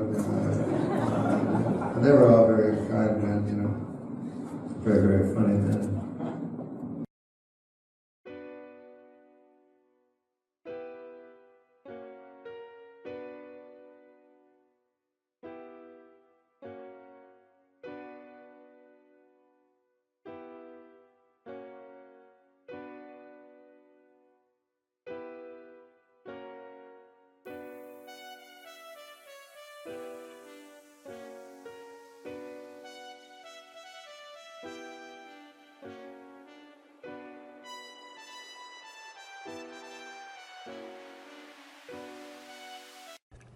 Norm is perfectly capable of like shaving and putting on a little Grecian formula and putting a tie and a suit on and going to New York and doing a really funny, kick-ass 5-minute stand-up comedy set.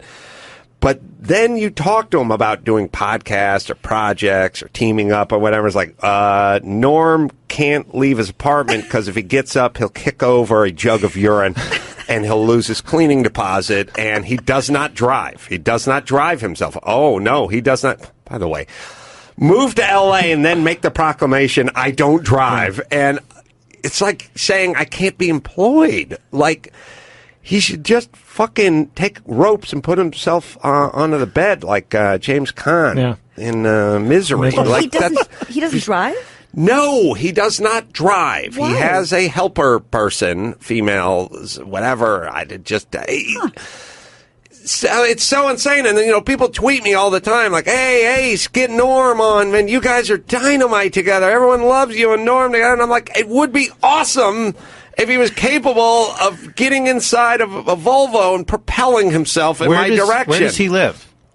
He lives somewhere on the west side, sort of beach city. Oh, he's in L.A.? Yeah, he's in L.A. Okay. All right. He does not drive. Well, that can be fixed. I agree. Are you taking his beautiful Dave Letterman moment and making it about the fact that you can't get him to do anything with you? That's exactly what's happening. Yeah. I just see the guy. I'm seeing it because he is so good when he wants to be good, and he puts himself together, and it's perfect. And then you see him, and he's got like a gray beard, and he's walking around with Kleenex boxes on for slippers, and it's like, look, just fucking learn, get your driver's license, and come on out. Join the rest of us. It's in society. Well, no, I feel like Norm's talent is being wasted in Norm's apartment instead of out with us. Which I believe now. See, I don't know anything about what Norm's doing. You catch him every now and then on a clip. You catch him. Maybe he calls in somewhere, and I've seen him there. He seems to tweet a lot now, though. Yes. He'll tweet. Guess what you can do from your living room. He'll watch an entire round of golf, the Masters. He'll tweet every shot. He'll go on long rants. Well, he showed up at the SNL thing. Yeah, I know. I mean, that's the whole thing. He's capable. He cleans himself up, he shaves, he puts on a suit, and he goes out and does a really funny stand-up set. And you wouldn't even need him to clean himself up or a suit. I'm wearing pajamas right now with slippers. I'm wearing fucking practically pajamas myself. I know. All I'm saying is he is one of the funniest guys on the planet. Oh, it would so be funny. nice if he could, somebody just backhand him and yell, get hold of yourself. And then, give him a shot of vermouth or something and go, let's go. We're going down to fucking DMV. Maybe that's we're getting you. a license. I think I told him. That guy sounds hot. It's either that or Gilbert Godfrey. I can't remember. But I told one of them, I will teach you how to drive. But you don't need to. If in his position, he can get someone to drive him places. Oh, there's Uber. I love Uber. Oh, you hate Uber? No, I love it. I just can't. It's impossible. The answer, yes, is you could get someone to do it. Has he never Maybe driven? he just has a social phobia that only goes away when he goes to New York for major television farewells and finales. Was there a driving-related trauma? I don't want to belabor this, but I'm fascinated. No, there are many people that they're allowed to just announce to the world that they're nuts, essentially. And then they can do whatever idiosyncratic behavior they like, and then everyone just sort of covers for them. They go, Gilbert Godfrey or Norm or whoever, everyone goes, oh, well, they don't drive. Well, but yeah. no one ever goes, why the fuck not? I've been driving since I was 15 and a half. It's That's no like big deal. Bill Cosby doesn't have sex with women who are awake. That was his thing. That's his thing. He announced how it. it is. Maybe That's he the thing. should have announced it. He should have. Yeah, we'd be more forgiving.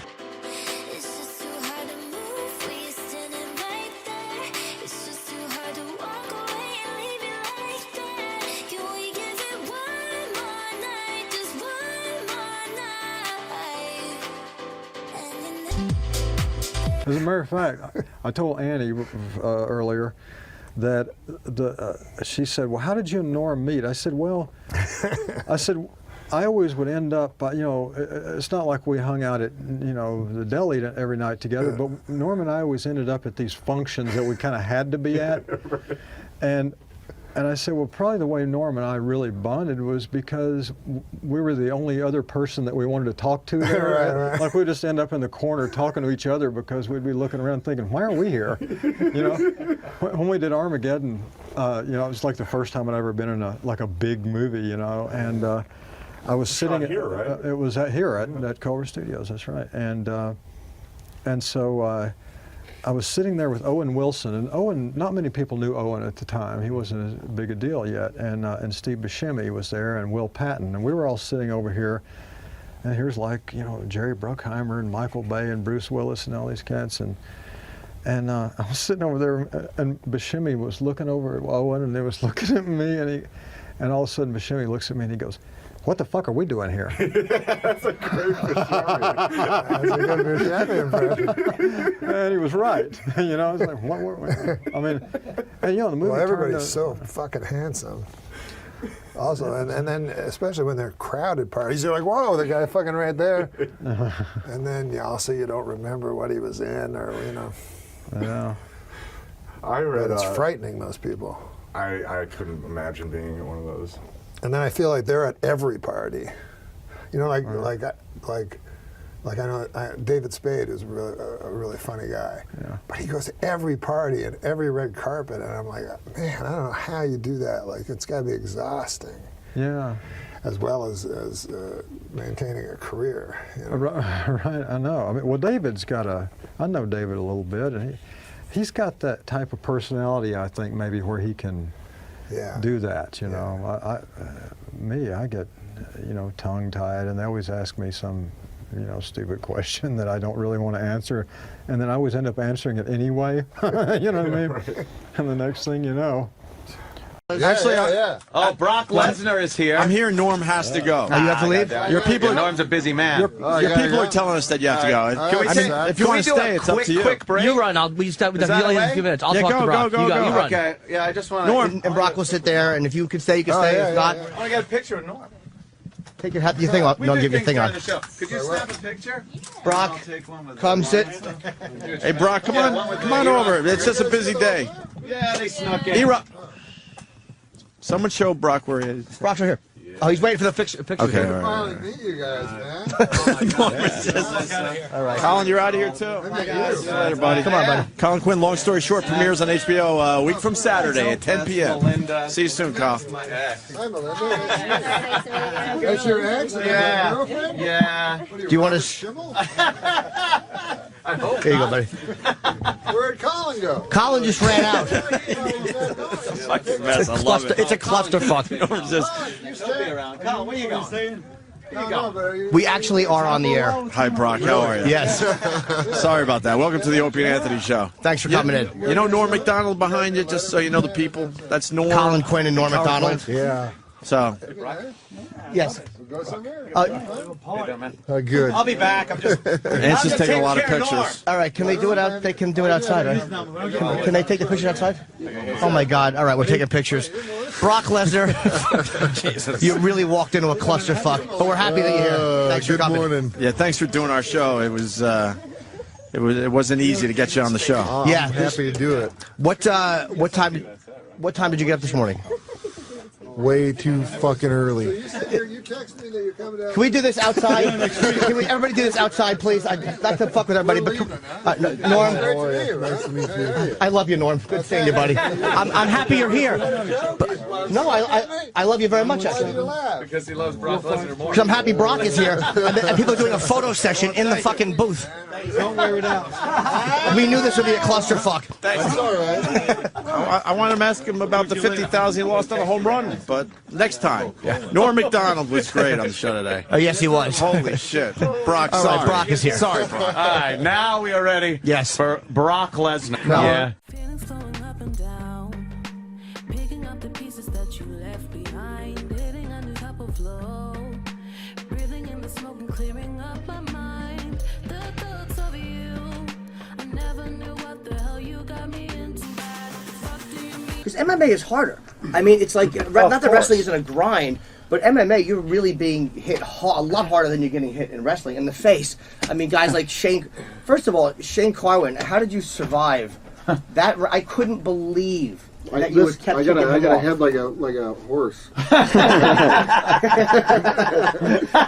have other things like a horse. Norm MacDonald is a comedian's comedian, a man who has earned both respect from his peers and laughs from the audience. There are obviously a lot of entertaining celebrities, but Norm MacDonald used to come on our show in the early days, and those were, I thought, great television because we never knew it was happening, and it was always teetering on the edge of, it was all about to blow up. It's all about to fail, and it would always end brilliantly. And then he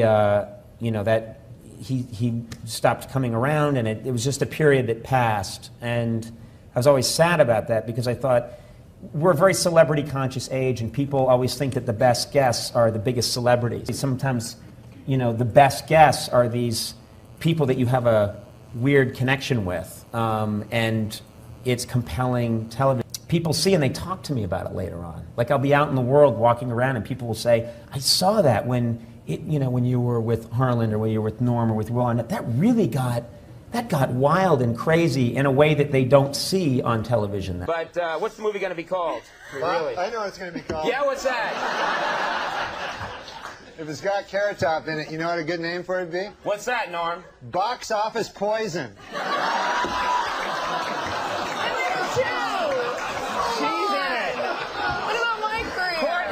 Smith, the girl sitting to your left, is in the movie. I'm going to go see it for fun. There's this movie coming out. Yes. Title undetermined at this point. Chairman of the board. Oh, all right. Do something with that, you freak. I bet the board is spelled B-O-R-E-D.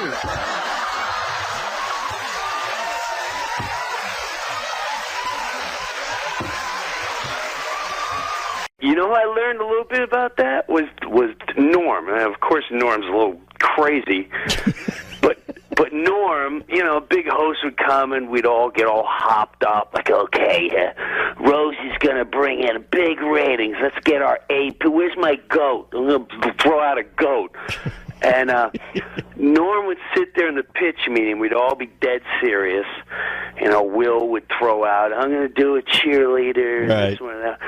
And Norm would be like, yeah, I got a sketch ready. You're going in your pants, and you're just walking around, and you're like, yeah, I'm the guy with the in my pants, I hate this guy, and you look at him like he was nuts, but he knew what he was doing. Norm knew exactly. Listen, one of the single funniest things I've ever seen in my life is when he did Letterman, how quickly he would throw the sport coat off at the end of the sketch. Nothing made me laugh harder than Norm. Doing Letterman, and I said to him, what's with the sport? You know how Letterman, how ill at ease he is with show business. Yeah. Norm said, that's all I had at the beginning. The essence of it was his discomfort. I said, this guy's a freaking genius. My apologies to Jenna Elfman. Good night, everybody. He was a genius. He would warm up the crowd. Now, when I would warm up the crowd, I would warm it up like I was playing the garden, and I wanted to teach everyone a lesson. If I'm cut from tonight, I want you to know I should have been on. That I was a badass. Yeah, I'd warm up the crowd, kill. Norm would go up behind me, and he'd go, hey, Jim Brewer and these guys, he's got all these great impressions, So I said, oh, I better learn some impressions. So, are you guys all ready? This is my newest impression of these. I love it. Because here's Ed Sullivan. And I'm like, he's really going to do Ed Sullivan? Like, why would you? He goes, Ed Sullivan introducing the Beatles. And he goes, ladies and gentlemen, it's the Beatles. Well, I got to work on that one a little bit. I see you during the show. He's got a little Andy Kaufman in him, Norm. He likes to frustrate, titillate a little, but then periodically he'll say something like, I feel sorry for the homeless guy's dog, because the dog's thinking, this is the longest walk I've ever been on. I give a guy some money out there, a homeless guy in the street, and this is a kind of odd thing. He had a dog with him. You ever see this? He's a homeless guy, but he's got a dog. That kind of odd there. Guy got no home, but he's got a dog. And the dog's really thrilled with this idea, you know. Dog's going, hey, pal, I can do this by myself pretty well here, you know. With the longest walk in the world you got me on here. What the hell? What the hell kind of a thing? What the deuce? Norm's hosting a sports show now, Jimbo, on Comedy Central. Oh, that's dangerous. You and I both know that can be very. Yeah, but that is a panel I volunteer for because I want to be in the blast side of that when that goes off because that is going to be a hoot. Top story tonight, the NBA is rescheduling Chicago's playoff games around Oprah Winfrey's farewell show. Apparently, the Bulls are taking orders from the cows. Even more surprising than this, Michael Jordan's Hitler mustache.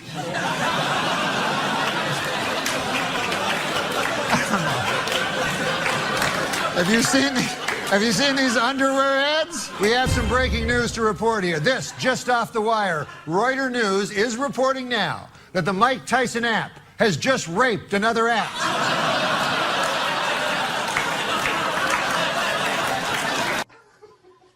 Well, you know what? I like Norm MacDonald. Let's give him the money for the week. I didn't even know he had a podcast.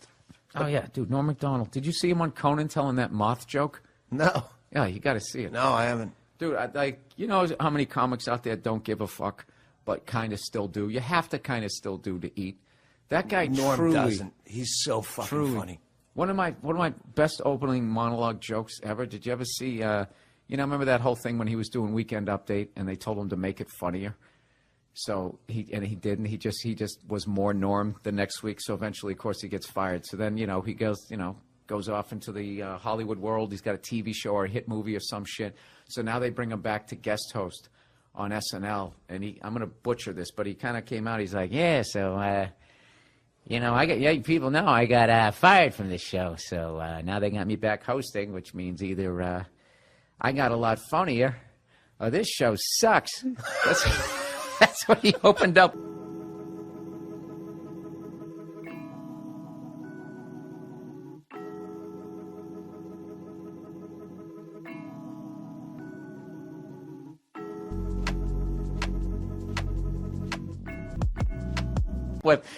You're very kind. You know, in the, what's that? Oh, yeah, no. No, you're absolutely right. That is my name. You know, when the people here asked me to do the show, I got to say, I felt kind of weird, I don't know if you remember this, but I used to actually be on this show, I used to do the Weekend Update news routine. You remember that? And, that's where I did the make-believe news jokes, That was me, right? So then, a year and a half ago, right, I had a sort of a disagreement with the management at the NBC. I wanted to keep my job, right? And they felt the exact opposite. So you see, they fired me because they said that I wasn't funny, Now with most jobs, I could have had a hell of a lawsuit on my hands for that, but see, this is a comedy show. So they got me, you know what? But now, this is the weird part, right? It's only a year and a half later, and now they asked me to host the show. So I wondered, I go, hey, wait a second here. Hey! I go, how did I go in a year and a half from being not funny enough to be even allowed in the building to being so funny that I'm now hosting the show? How did I suddenly get so damn funny?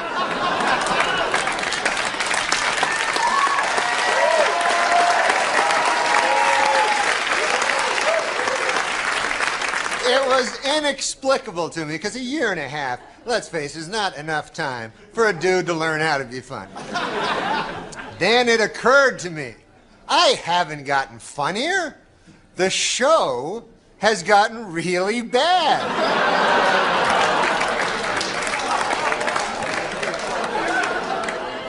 So yeah, I'm funny compared to, well, you'll see later. But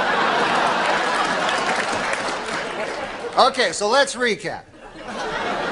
The bad news is I'm still not funny.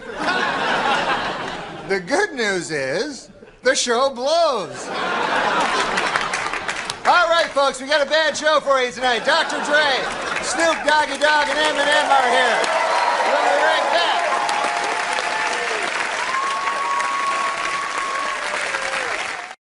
It goes, there's comics, and then there's comics. Is one of the rare comics, which means 6 people think he's funny. Norm MacDonald.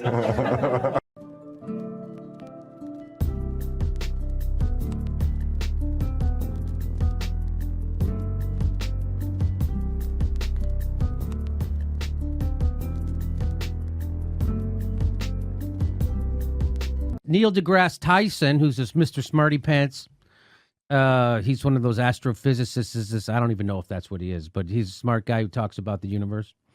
He says the universe is blind to our sorrows and indifferent to our pains. Have a nice day. I love Neil deGrasse Tyson. Now that's a clever little quip, but there's a mistake there.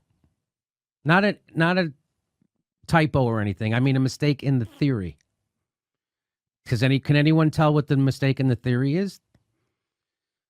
I didn't until I saw Norm MacDonald. Norm MacDonald caught it. He says, Neil, there is a logic flaw in your title little aphorism and seems quite telling. That seems quite telling. Since you and I are part of the universe, then we would also be indifferent and uncaring. Perhaps you forgot, Neil, that we are not superior to the universe, but merely a fraction of it. Nice day indeed. Oh. Boom, bam. So that's how our brains are conditioned in the Western world to see ourselves as separate from the universe. We're not separate from the universe. We are the universe. We're not separate from life. We are life. And there is no opposite of life. You go, what do you mean? There's death. Death is the opposite of birth. There is no opposite of life. We're all interconnected. They're all one energy. And that's what Neil deGrasse Tyson forgot. That there isn't the universe and us. We are the universe. So the universe really isn't isn't blind to our sorrows and indifferent to our pains. It recognizes it through us. We are the consciousness of the universe. We are consciousness expressed through us. So why does the universe even happen? Why does the universe? So it can know itself. So we can expand, create, look at it, and now we're the eyes and the consciousness of the universe. We can see ourselves. Anyway, I just thought that was pretty interesting that a comedian outsmarted a smarty pants.